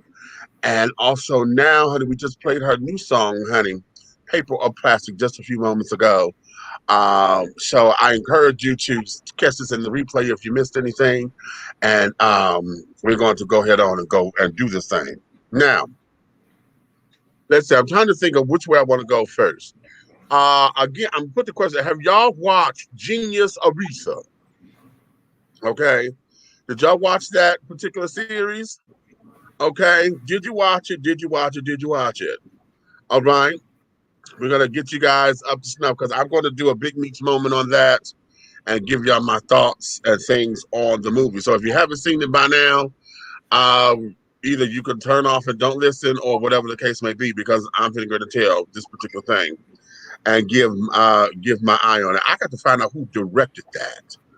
Okay, I got to look at who directed it because, yeah, the way how it was done, it was a little bit of that way for me as far as a couple of things I would have done. I would have done a couple of things differently.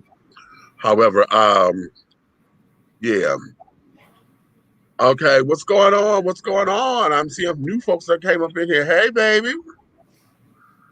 DJ, honey, what's up? What's up, DJ? DJ. Okay. Y'all never heard of what? Genius ARETHA? Y'all didn't hear about that? This is the one with Cynthia Erivo. I know y'all heard about Cynthia Erivo playing ARETHA. It's on the National Geographic Channel. And it just ended Wednesday. It came on. It was a 4-day event from Sunday to Wednesday. They were playing 2 episodes back to back. Okay, so it's 8 hours. Okay. of a miniseries. And very, very interesting. Very, very interesting. Okay. Very, very, very, very interesting. I'm going to say this. I'm going to say 2 words, honey. I'm going to say 2 words. And if this man don't get the nomination and the Emmy, there's something that's rotten in the cotton. And we already know that it is, child. I'm going to say 2 words. Omar Dorsey. If you guys do not know who that is, I'm going to say it like this. James Cleveland. Because that man played the fuck out of James Cleveland. Y'all hear me? It's as if God made him for that role. You understand me? He played that as a matter. He played it so much to where I'm waiting on them to do a biopic on James Cleveland just so that he could get a job. Because can't nobody else do that like him. Can't nobody do that like, listen to me very carefully. That child there, Omar, I sent him a tweet on Twitter and said, listen, honey, my God, today, okay, yeah, he played James Cleveland. You understand me? Played James Cleveland, okay? Everything else about the movie Cynthia did her thing, okay? And I'm going to look at it like this. She's a talented actress. As far as her acting and stuff is concerned, there's no question. Her singing ability is absolutely phenomenal. And you can tell that what she did, and she talked about this in interviews to where she studied Aretha and to find out how Aretha phrased things and how she approached songs and everything so that she could give her more of an Aretha feel to the song so that it would be more of Aretha-esque versus being Cynthia. And I appreciate her for that because there was a couple of songs I was like, okay, bitch, yeah, some of them tones were Aretha tones and this, that, and other. She did that. There was one time where it was a total lip sync, and that was when they did Rocksteady. Okay. That's hard to that Rocksteady is a hard thing to mimic. Oh, honey. As far as singing it? Yeah, the tone, the delivery. If you really listen to the original of that song, yeah, it's some serious vocals and just even the way he delivers Rocksteady, babe. Yeah, that's all her. Yeah. Can't nobody You can't do it. Yeah, that's all her. Yeah. Okay, that's all her. But you know, everybody has that signature in their voice that can't nobody else do. You know, which made them who they are, which is why that's why they're the greats. Aretha is Aretha. Okay? And there's nothing that, and now throughout this movie, the way how this movie played out, they were trying to say that, you know, Aretha found solace in singing because that was her go-to, that was her prayer, that was her meditation, that was how she flushed out what was going on in her life through song, which is why she was able to give the impact that she gave, because you felt all of those words, you felt a note, you felt a feeling, you can hear when she, you know, you can hear all that. Okay, which is why she was she's undisputed. You know, being the queen of soul. Hey, take it, honey. I tell people all the time that even when it's something, okay, if you have somebody that's a talented vocalist, even when the situation is entertaining in another direction of the craft, right, you still can't get away from the talent if it's something totally signature, right. Because when Aretha, she sung Think in the Blues Brothers. Yeah. And if you listen to that whole movie, music-wise, and you listen to Think, and she's like, thinking around, but don't let the thing, but don't. You know, right. Who finna do that? People walk around every day playing games and taking trying to make other people lose their mind. Well, you know, You think? That's all her. That I was a little upset because if this is true to form. Now, here's the controversy. Part of the controversy to this is that in the credits, it says flat out, special thanks to the Aretha Franklin estate, okay, and Michael Bivins, okay. It says that, but they now have there's reviews from was it one of the granddaughters? Yeah, it's the granddaughter, Key Clef's daughter. They're upset about it. She's upset. He's upset. Saying that they've been trying to get to the people, and they wanted to have family input, and the movie folks would let them have family input, and blah blah blah blah blah. However, I need to find out who is in charge of the estate, because if y'all are thinking the Aretha Franklin estate, somebody is in charge of it because somebody had to sign off on it. Okay, somebody had to sign off on it from that estate, especially to have it up in the credits. You're talking National Geographic, honey. Now listen, one of the things about National Geo, honey, they're not going to fuck up their money. National Geographic is already a Discovery Channel, and things of that nature. So they're not going to fuck up their money. All it was whoever was in charge of the state signed off on it and changed their fucking phone number and locked their front door. Well, right. That's all that was. Is that what it is? Spade is spade. Now I'm gonna tell y'all, I'm going to chalk this up. Y'all know how Diana Ross played Billie Holiday, and everybody was mad because she don't look nothing like Billie Holiday. Billie Holiday was a thick woman, honey. She all skinny. Diana gave a fantastic performance. Okay, Diana, we didn't see her. And we may not have seen her as Billie Holiday. We saw Diana Ross's version of Billie Holiday, which was absolutely fucking phenomenal. Okay, to so much so to where hell, it was almost as if we were seeing Diana Ross's story play out, as if she was, reliving some aspects of her life. That was a phenomenal performance. I'm going to give that to Cynthia Erivo in this. She don't look like Aretha. She had, they got her as close as possible. I would give it to the costume board people because they found some replicas and they were able to replicate some of those costumes and stuff very well, very well, very well. And there's a performance that they put in the movie when she did Skylark on somebody's television show. That actual performance is up on YouTube from 1964. If y'all go look at that and play it side by side, bitch, she dead on. Okay, she's dead on.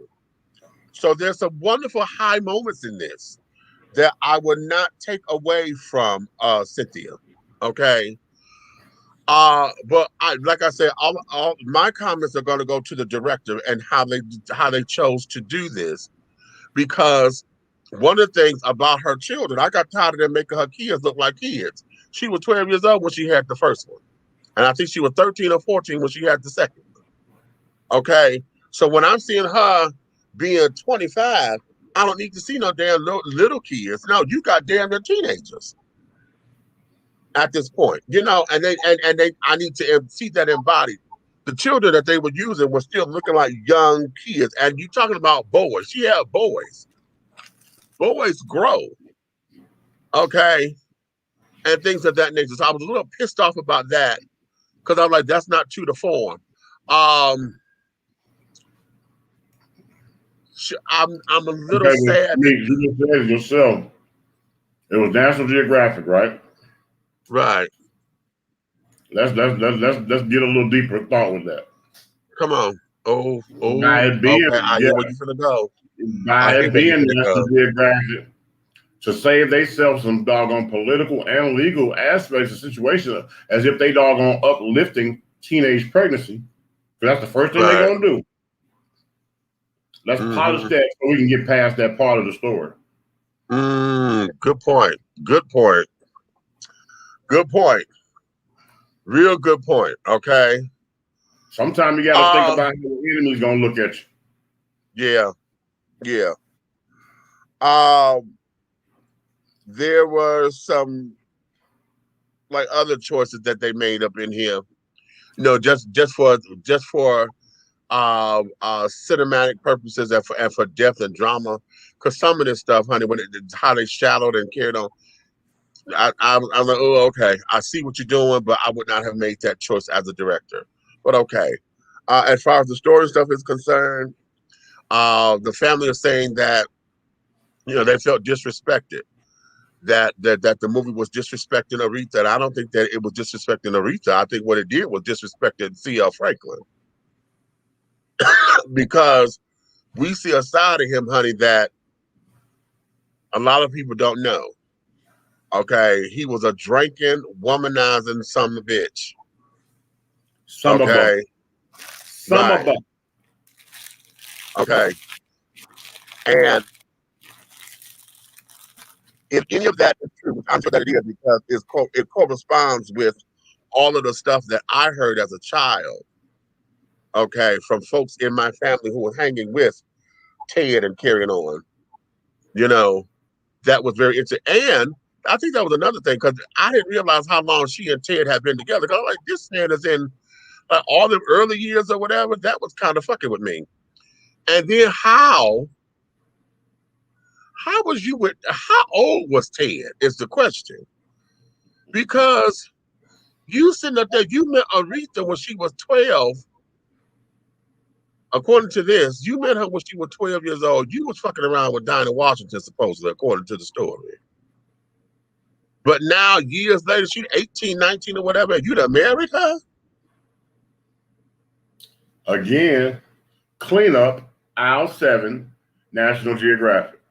No, not so much as National Geographic.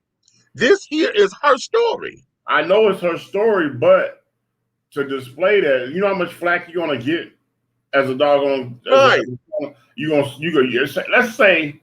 Let's say he was tapping that ass at 15, 17, 16, whatever, right? Put that in the story on your network, and you're gonna catch hell. Okay, I'll give you that. Let me bring you out so you can. Yeah. You get what I'm saying? Yeah.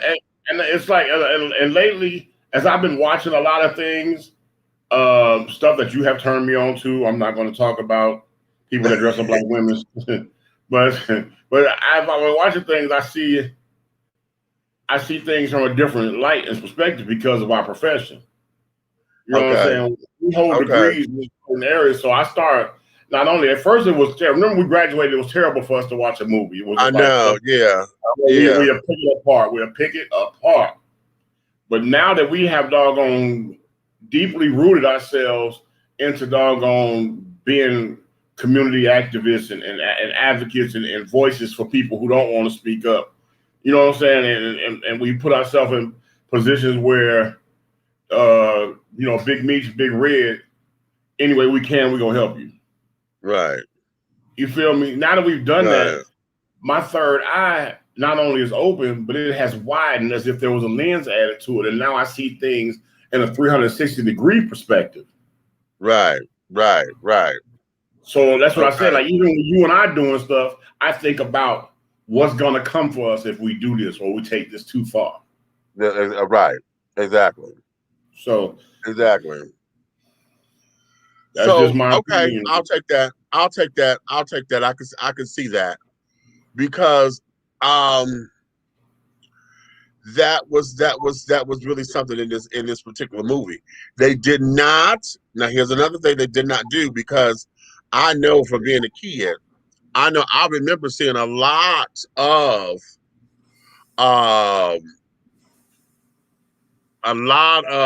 performances, television performances, where Aretha's makeup looked so packed, but she was covering up black eyes. Okay, because this child was whooping her ass and carrying on. And they've shown it. They did show one instance where she had makeup on and was covered up a black eye. But they didn't dwell on that was the big part of their relationship.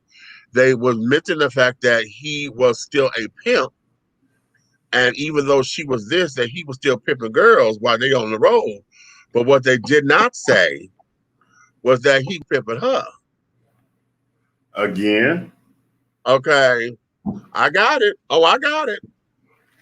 It's and like, well, I remember when it first. Do you remember? Hold on, before you get to that, do you remember when that first came out? When they was first running the commercials and the trailers for that? Do you remember the conversation? We both was like National Geographic. Yeah, yeah. Because I felt like everything that we're talking about that was missing and that was doggone polished up, had that been on BET Plus or VH1, it'd have been there. It'd have been, yeah. It would have. It would have. Because see, I was showing my daughter a picture this morning. Was it this morning? Because I had just finished watching it yesterday morning, I think it was. And I showed her a picture. I said, here's something that they did not do throughout this damn movie. One of the things that I will say this, and I want somebody to try to act as if they will dispute me on this. I've always said that in younger years that her daddy pimped her out too, because if you look at Aretha's clothes and stuff, she was always busty, and in the church, child, he would have her have low cut shit on to get them titties up there, okay, and carrying on. And I was like, oh, that's the one thing that they did not do here. They never showed her busty, showing all her cleavage and shit, And I said, ooh. And then I said that. I said, oh, no, this is National Geo, honey. They gonna, yeah, I said that. And I thought that was rather interesting because that there was a part of what we know Aretha. Y'all go look at some of that shit on YouTube, and she was on Soul Train and carried on. Y'all see the damn. You know where that church was at, right? Yes, Detroit. Hello. Yeah. Yeah, New Bethel, honey, was right up. Well, I lived down the street from it later, but at the time of all that, by the time I was born, honey, she was already doing secular music for real. But she still would go back to the church. See, all her gospel outside of Amazing Grace, her second gospel album and stuff was cut at New Bethel. So she would still go to New Bethel from time to time. I mean, hell, she was hosting gospel stuff at New Bethel. There you go. And things because that was her daddy's church. So, child, hell, I mean, shit. Even her last public interview, when she did, I said, oh, and I knew that was for her. I had never seen Aretha cry at the piano before, and this was her interview, and she started playing, and she said, "We're gonna start that over," and she went in, and she did Rock of Ages, okay. And I said, "Oh," and in my spirit, I said, "That's her swan song. That's between her and God right now. Right. Whatever she's going to, that's between her and God right now, And you heard that, okay? I think it was a 2020, not 2020. What is it? 60-minute interview. Her last interview. And she went back to. She said, "Yeah, my father built this church," and she went right back to that church. Okay, so with that being said, there was a lot in that I said, "Oh, I wonder if they're gonna do this in the movie." Because now I want to see what they're gonna do with the movie. Okay, because the movie's supposed to be coming out in August, and I'm a little pissed with that because they pushed it back. It was supposed to have been out in January. Okay. And I'm thinking that was a political stunt because of whatever, with all this stuff with the backlash that Cynthia has had, about playing the role of this, that, and the other. Right. But also, but you can't satisfy. You can't satisfy. You can't, because I'm gonna tell you something. Even if they had somebody that they felt like, they should have been played. As soon as that person played them, it'd have been something wrong with one of the songs they performed, or it'd have been something wrong with the outfit they had on. Yeah. You know what I'm saying? And I got to the point where I don't even get sick and tired of it no more because I just realized that we as a people gonna find something wrong with our own people. You're not gonna look at the people that's doggone doing us the worst. Look at them that's doing us the worst. You know what I'm saying? Watch how they so upset because, you know, just like I feel like this. No pun intended. I'm not a racist. I'm not. But where's the awards at for the black men who have played legendary white roles? You know, you understand where I'm coming from? Yeah. If everybody gave credit where credit is due, bro, there'll be no time for that BS. Mm-hmm. That woman, I don't care where she's from. The Road to Stardom. I don't care where that woman is from. It's not where she's from. It's where she at, and it's what she did. Mm-hmm. And they need to doggone really congratulate her and respect the fact that she feel as humble as she do to play somebody that iconic. Mm-hmm. Because she didn't play it for a check. She played it because she respected the role. Mm-hmm. If anybody paid attention, like I think we both was looking at clips from that interview. But if you pay attention to her in that interview, she wasn't backing down. Because she wasn't there. She wasn't there for a fight. Everything she said was genuine. It wasn't it wasn't put them up. I'm on the defense. It was, this is me. This is who I am. Deal with it. Exactly.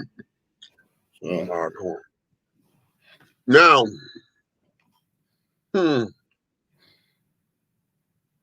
here's something that they kept smart. They never revealed who are either the father or fathers of her first two kids. God damn, you saw that, right? You saw that, right? But here's the thing. It has always been speculated that her first boy is her daddy's. Oh God, that's what I'm talking about. Okay. It has always been speculated. I need you to see my paper. I need you to see my paper from AIU. I need you to see my paper from AIU. Because my paper became before all this. Okay. That was that's the person I chose. Okay.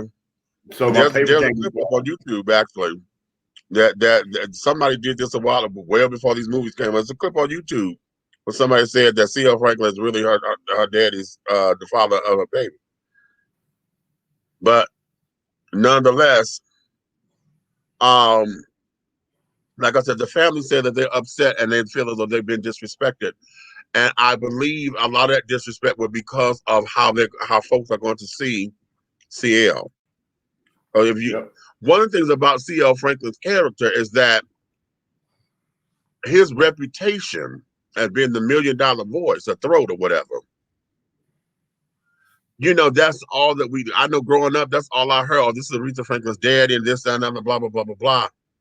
But what we saw in this particular film is how controlling he was with her career, with who she was, how to make her, when he pulled her out of school, talking about this was God's higher calling and this, that, and that. I was like, you motherfucker. Okay. How many of y'all like the grandmama, honey? Did y'all like Miss Pauletta Williams? Y'all know that's Denzel's wife, right? Yep. For those of y'all who did not know that, that's Denzel's wife playing the grandmother. Okay. With her perfect diction, honey. She gave me one old middle class black woman, honey, from back in that day. Oh, she's so fishy, she's crazy. Oh, you know what? And she's so fishy. It was just, she was just so fishy and all that femininity. And just, I love that shit. I love when girl can give me just girl and still be classy with it and carry on. And she was just so fucking prissy, I couldn't stand it. And her diction Her diction was everything. Okay. No. Pauletta wasn't in Fighting Temptations. That was Richardson. That was LaTanya Richardson. That was Samuel L. Jackson's wife in Fighting Temptations. This is Denzel Washington's wife. Right. Okay. And see, it's so crazy. You know how I knew that was Denzel's wife? I have written so many jokes about her. I never met her. But I have written so many jokes in my stand-up about her that I made it my business to go back and know who she is in case I had to recognize her in public. I ain't So I thought, the grandmother was very that way. And I said, you know what? I'm going to tell you something that I thought was... when Aretha said, when she was, she said, oh, my stomach is hurting and I haven't had my monthly. And she said, how long has this been going on? She said, about 4 months. And as CL coming her, she said, son, come here. And when she took him in the next room and then cussed his ass out and slapped shit out his ass, I said, oh, that was so rich for me. Because that there was something that I remember back in the day. You don't do this in front of children. Okay, adults talk with adults. You don't do this in front of kids. And I thought, when she took him in that second room, honey, and she said, I told you to leave this child here with me and not take her on that road, but you insisted that you're not watching her. But Mama, I was doing the best I can. She stuck shit out of there. Lies. How you doing the best you can? This girl, who? And what she wants to say, who fucking a 12-year-old and you don't know about it? That's what that is. How? You don't want to listen. You say this is listen. You say this is all the other kids that said you daddy's favorite. In the movie, you treated according to how it is. This is how you treat her, as if this is your ticket out. Okay. How you take your prized possession, threw her in front of the world. How she sang, that's my daughter. And you mean to tell me you let somebody fuck your 12-year-old? And you did the best you could. Yeah, you did. You did the best you could. Okay. Right. So I thought that particular scene when she pulled him to the side, now that was a cute director's choice because that was very, for that time, we don't do this in front of kids, Yeah. Also, the friendship that she took on with James Cleveland, because she started to see him like a second father almost. Okay. And her daddy took, hell, how you gonna tell the choir director about I'm directing the choir trying to get the sound? Are you gonna tell me she leading the song, but yeah, she got to get the singer from you, and I'm directing this choir? The fuck is this? No. If she needs to do more, whatever, she doesn't do it until I tell her that she does all that. No, you don't direct her. You direct them. You don't direct her.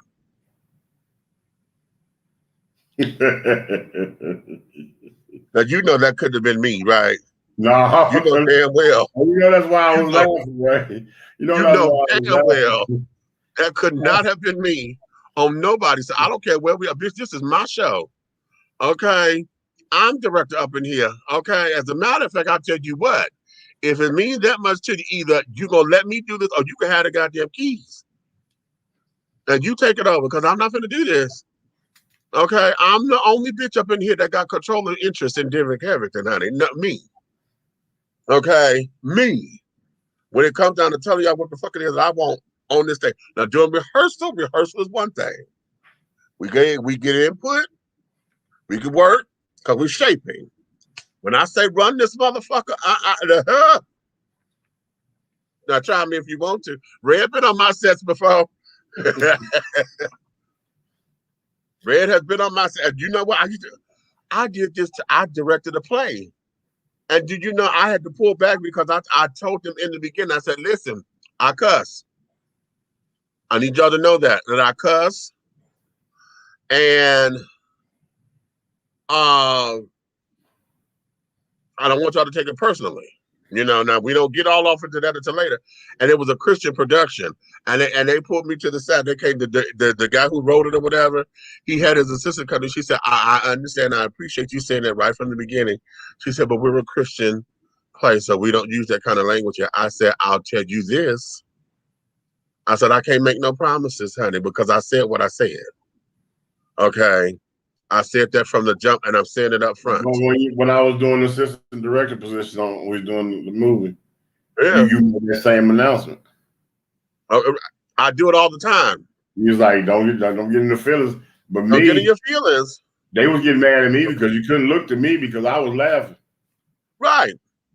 You can't get in your feelings because, babies, this is what this is, and I need to make this work. And that's like I do that every time in the beginning. We're all nice and we got a little job, and oh, this is so fun. Yeah, it's fun. This is gonna be fun. But at the same time, honey, yes. When I say I want what I want, I want what I want. Okay, I want what I want. And you know, I want what I want. It's funny that we discussing this because today I was having a conversation about that. And when I told that young lady, you know, remember that we had a little church mouse in there, but she needed to be rough. Yeah. Yeah. Okay. And I was telling somebody today about this, and they was like, you an asshole. I said, me? I said, nigga, I was the assistant. Think about who I was working under.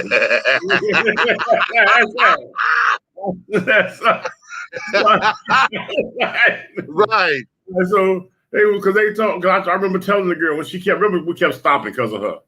Right. And then finally, when I got it outside, and I remember I was talking to her, and I was like, I got this, y'all go on the side. Yeah. So I started talking to her. I was like, well, how you doing today? Like, what's going on with you? I'm talking to her like, oh, I'm the nicest nigga on the planet.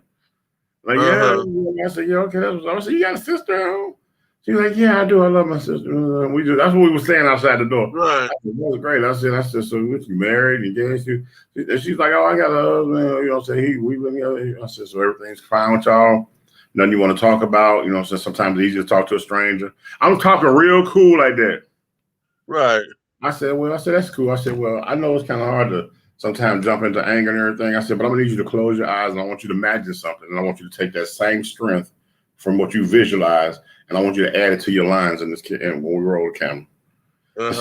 She was like, what's that? I said, when you leave here today and you go home or you walk in, I want to make sure that you can visualize nothing but balls and ass of your husband fucking your sister on your furniture when you walk in the door. Okay, right? Thank you. I walked off. I love it. And she was like, what the fuck did he just say to me? Right, yeah. Right. Their whole mind, which would have put her right there in that thing. Right. Which would have put her right there. What the fuck is this? Because that was her line, basically. What the fuck is this? What is this? Right. Oh, child. But, wait a minute, Rosa, is the docuseries worth watching?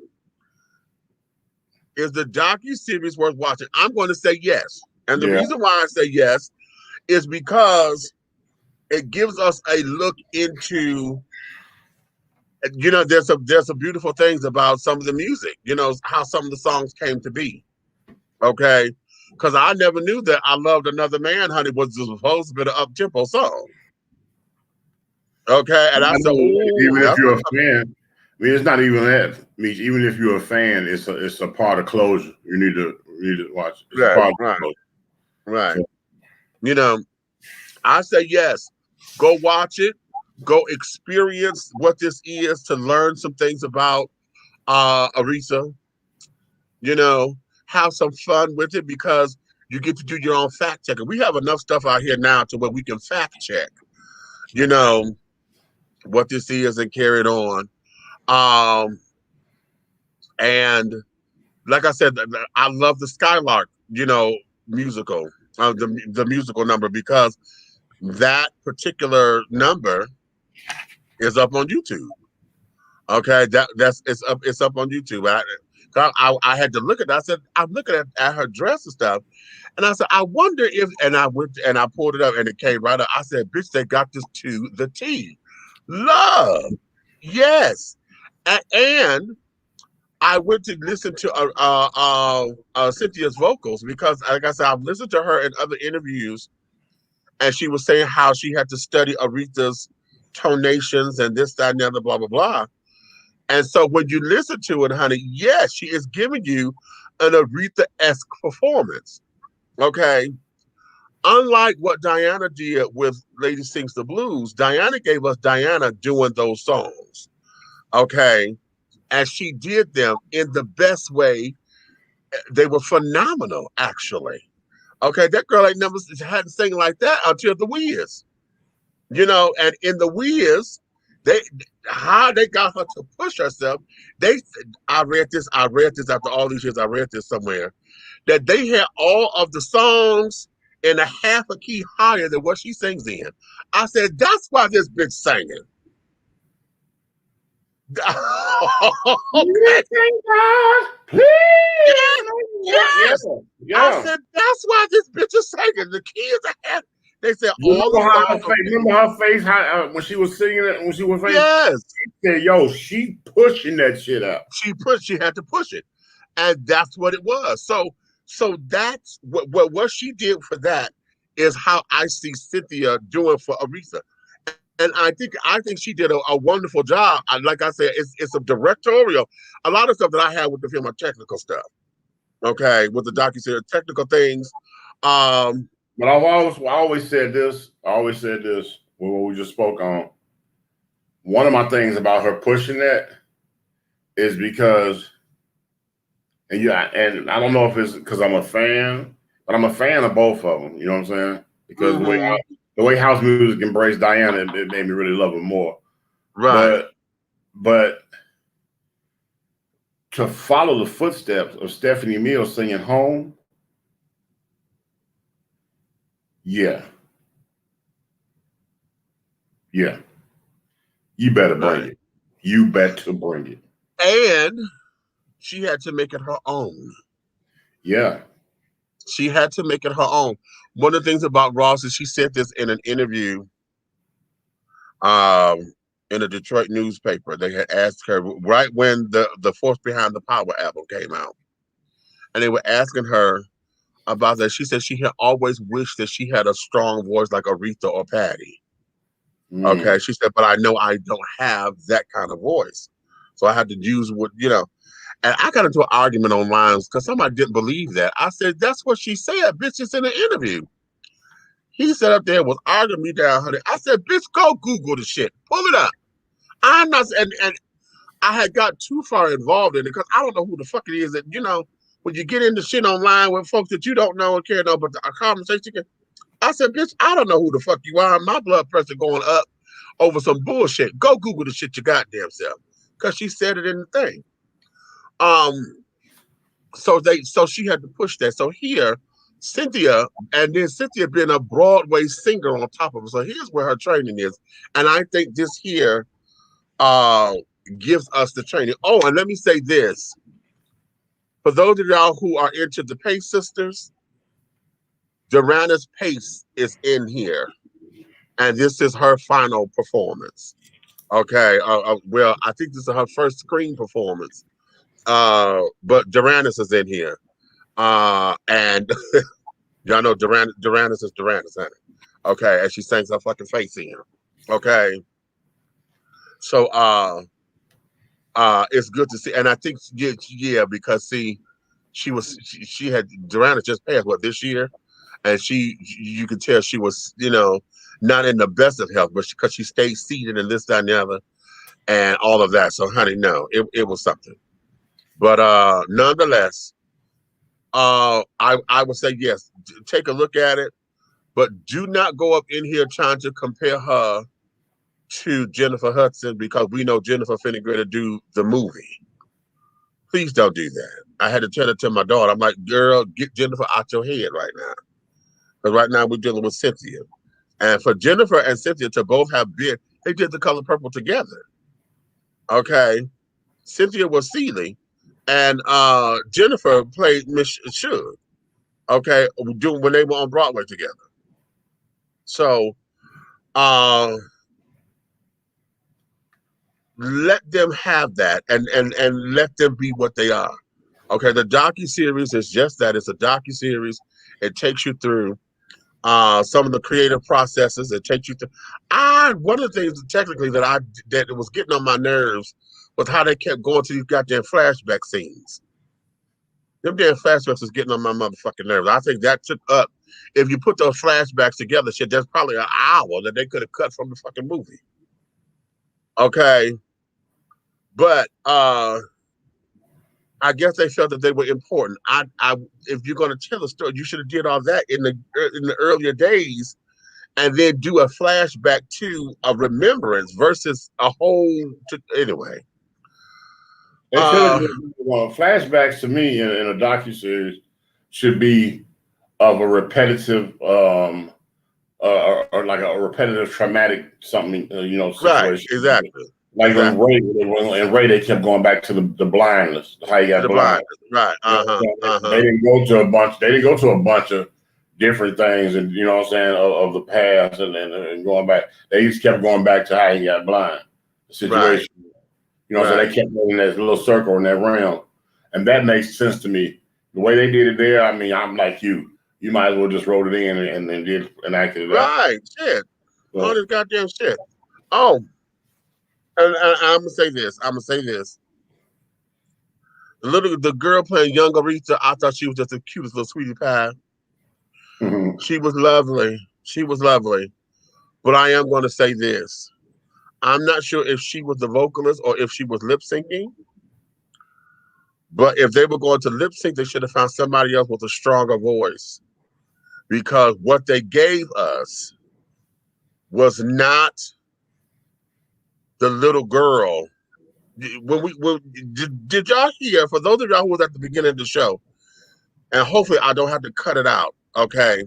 But did y'all hear when I played Soul of a Woman? Oh, Margo. By Margo. Okay. Did y'all hear that song? That was Margo singing. She said she recorded that song at age 11. Did y'all hear how strong those vocals were for an 11-year-old? The female Johnny Gill. Okay. See, at 11. And so for this to have been Aretha, they needed somebody with some stronger vocals to have pushed that. And if the baby that played her acting was wonderful. She was a beautiful, and her voice is lovely. She had a beautiful voice.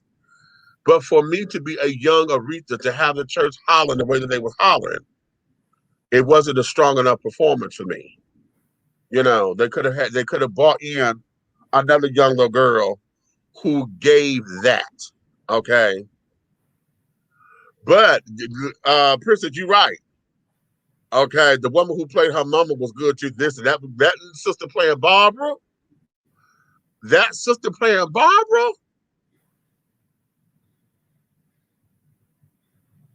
girl wasn't no joke. She wasn't no joke. She was not a joke. Okay, and I felt empathy for her because we never knew much about Aretha's mother. So I don't know how much of that was recreated or whatever the case may be, because we don't know a lot about Aretha's mom, So in that, child, that was absolutely lovely. But I'm going to tell you something, and that there is this. Aretha's personality and everything that we know about her being a shit starter and carrying on, she got that from her daddy. She got all that from her daddy. And when Carolyn was about to whoop her ass because she stole the songs and went to go sing Sparkle. Mm-hmm. Yeah, I said it just like I said all country Sparkle. Uh-huh. Not Sparkle. Okay. Sparkle. When she went to go sing Sparkle, and Carolyn said, I would have rammed this damn thing down your throat. And Aretha said, I tried. Okay. During that time, understanding who she is as a Franklin, the kids told her, "You just like your daddy. You just like daddy. You gonna fuck around, you're gonna end up like him." You know. But Aretha's personality and carrying on, I can understand.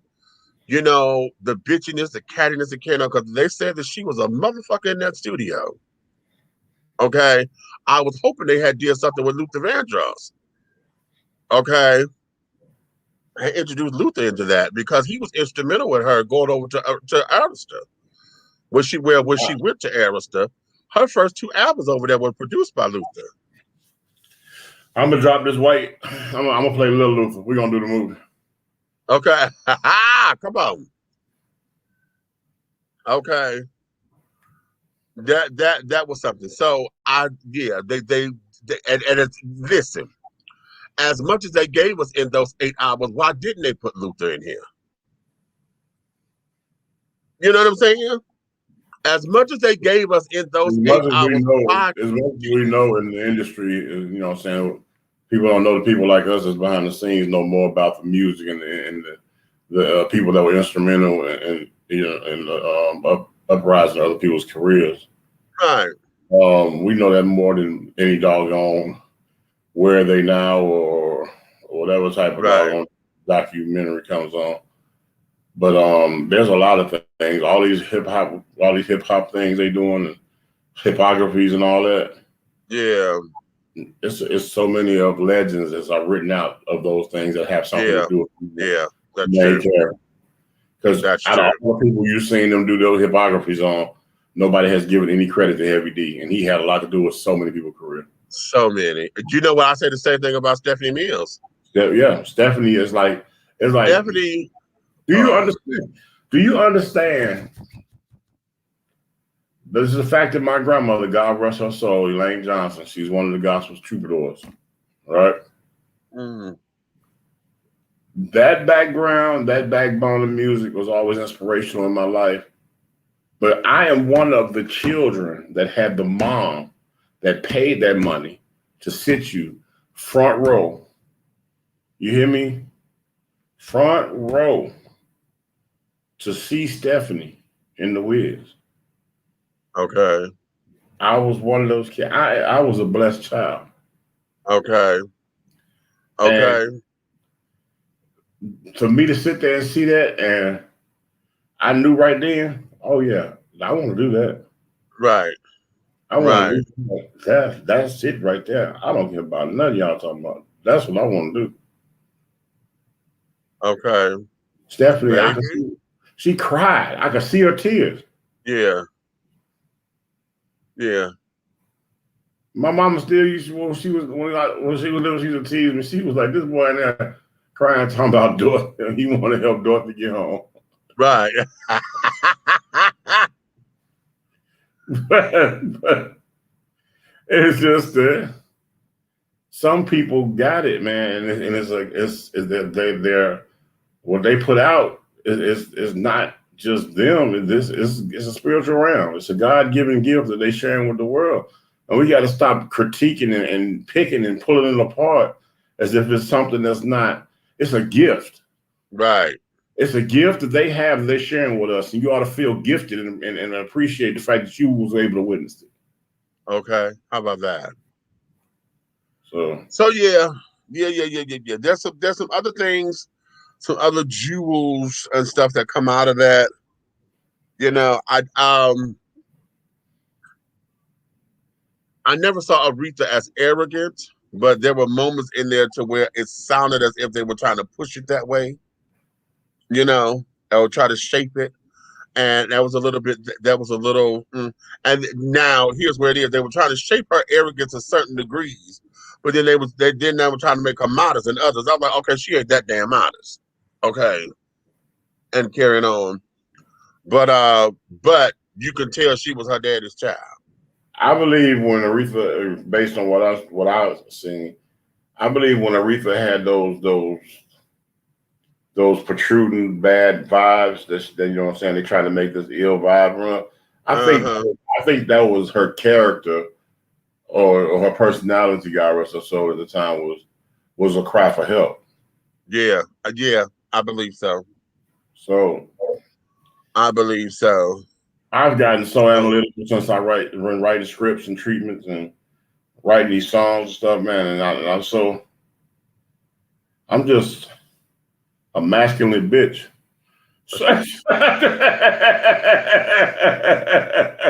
Well, okay. I'm just you put it that way. I'm just saying I get it on all realms of it, and I'm able to communicate it, you know what I'm saying, not only verbally but physically through a pen or through any type of writing apparatus. I've learned, you know what I'm saying, I feel like God gave me the skill to be able to actually write a ballad from a woman's point of view. Okay. So yeah. But I love this. I love the craft. And you know what? I don't care what they say. Great job. Great job. Great job. Okay. Overall, if I were to grade it, I'm gonna give it a B+. Yeah, I'm gonna give it a B+. But is it worth watching? Yes. And carried on. And once you get out of your feelings about this, that, and the other, because I had to get out of mine because I was mad, I still think that it was a ploy to delay that movie, because I had no problem with neither one of them. I just thought the movie was going to come out first, and then this would have been afterwards, and this, that, and the other. They move around based on the coin. You know that, don't you? Right, and that's what it was. And I think, and this is probably what that is, because folks who were mad about it probably going to go run to see to do the comparison now. Now you're thinking like I think. Yeah, they're gonna run to go see that, because now that this is here. We ain't got nothing to talk about. Right. So yeah. So but overall, honey, yeah, it's cute. It is real cute. And if for anything, honey, if you go watch it just for Cynthia singing. If you just watch it for Cynthia singing, because how she was able to embody Aretha's style is something. And then to know that bitch sang. She sang. Mm-hmm. Okay. I'm like, bitch, because, yeah. Then there was a couple of other children who sang, honey. Like the choir, the girl in the choir. Okay, when Aretha came back to the church because she wasn't going to do the gospel album, when she come in and that bitch was at the podium hollering. I said, come on, girl. Yeah, she sang. So it's really cute. It's that way. Okay. It really is that way. So that there was that. Now I'm gonna sit down. I was gonna tackle this damn project about this damn voting shit. I'm really gonna tackle that because but right now I don't have the strength to holler or to get upset. I'm not even fun. I'm just not. I don't have the strength. Because right now I'm not entertaining. We just know what we got to do. We just know what we have to do. We just know what we have to do. And after all this time, they still talking about the Voters' Right Act of 1965. Y'all know every so often we still got to go have that renewed. Yeah. Black folks have to go have that renewed. That is still an act. It's not an amendment to the Constitution yet. It's still just an act. And so now, because they have to be redone, they worried about the filibuster. And yeah, Eric said, well, save it for tomorrow. I won't in on that. Yeah. He said, save it for tomorrow. You want me to save it for tomorrow? Yeah, I don't have the strength for it right now. You know what? Let's give the first 15, 20-minute commentary to that bullshit from out the gate. Okay. And then I'll give you. I'll give you that because right now I just don't. It's gonna blow my high. Margo gave me my high. Right. Okay. Margo gave me my high. And listening to her and her being as humble as she is, and she was sweet enough to sing for you and everything, that just motivated me to want to work with her and Rob. I really want to work with them. Okay. That wasn't that just now the thing of it, I had Little Bitty Woman. I keep calling it Itty Bitty Woman. I got Little Bitty Woman, honey, in the queue because I was gonna play it. But I wasn't expecting her to sing it live. Okay. Because I told her I told her that was about, I said, child, that is my favorite song off that album, child. That is my favorite song off the album, honey. And she sang it. She gave me a snippet of it live. I'm like, ooh, Sister Jacob. Oh my God. That was yeah. I ain't had no liquor neither. I ain't had no liquor. Just a little juice, honey. Some white grape and strawberry juice. That's all. Wasn't no liquor in it. So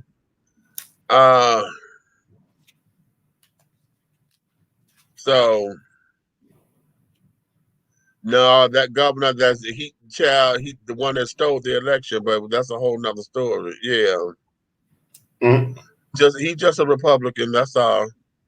He's just a Republican who mad because we got blue peaches now. That's all. So with that being said, let me let you guys go because I'm gonna call Rob. I'm gonna give him a call, the popcorn guy, and see what's snapping with that. And yeah, but Buck, you heard it yourself. I'm glad he was in here to tell you himself that it's on the way. Yeah, it's on the way. And I told y'all there was a delay, and I misquoted. There was a delay because it wasn't that his guy was sick. They had a death in the family, and so they had to take care of the family business. So what was supposed to be shipped didn't get shipped, so they had to wait till the next shipment day. So that's why it's delayed, because they had death in the family. But it's on the way, darling. It's on the way. In fact, you should have it by Wednesday, I think. I hope. So yeah, that be that. So with that being said, honey, yes. Oh, you may finish all of your crumpets, my darling honey, because the tea has been dished. Okay. And you've been dishing tea, darling. With Big Meach and the big guy ally over there, honey, that's Big Red. Aunt Nikki wasn't here today. She's not going to be here until Sunday because she had to take care of some family matters out in Philly. And so she'll be back with us hopefully Sunday. But in her absence, she wanted to get a cheesesteak. Okay. In her absence, honey, she's still here in spirit and things of that nature. I'm sure. I thought she was gonna get in the comments, but that means she done got with that family, honey. And they're trying to take care of some business. So with that, honey, there is that, honey. But if you love us, tell all of your friends, honey. If you hate us, tell all of your motherfucking enemies. But do know this: any way, shape, style, form, or fashion, everything that we're doing over here will move forward. We got some things coming for y'all, honey. Some cute little merchandise coming. We should have our prototypes by the next show, and next week. The show for next week, start kicking off our April, going into our April month, and going into the second quarter of 2021. So yeah, we got some stuff coming down the line for you. So I can't wait to show y'all what we got in store, so y'all can get your merchandise on from us and things, and support what we're doing.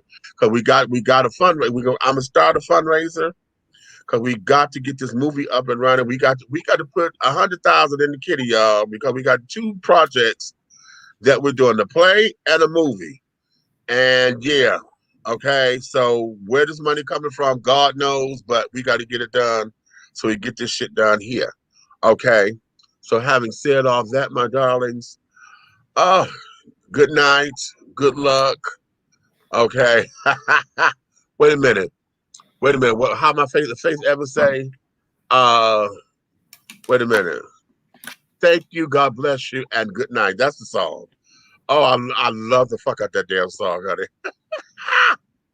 Thank you, God bless you, and good night. So on that note, honey,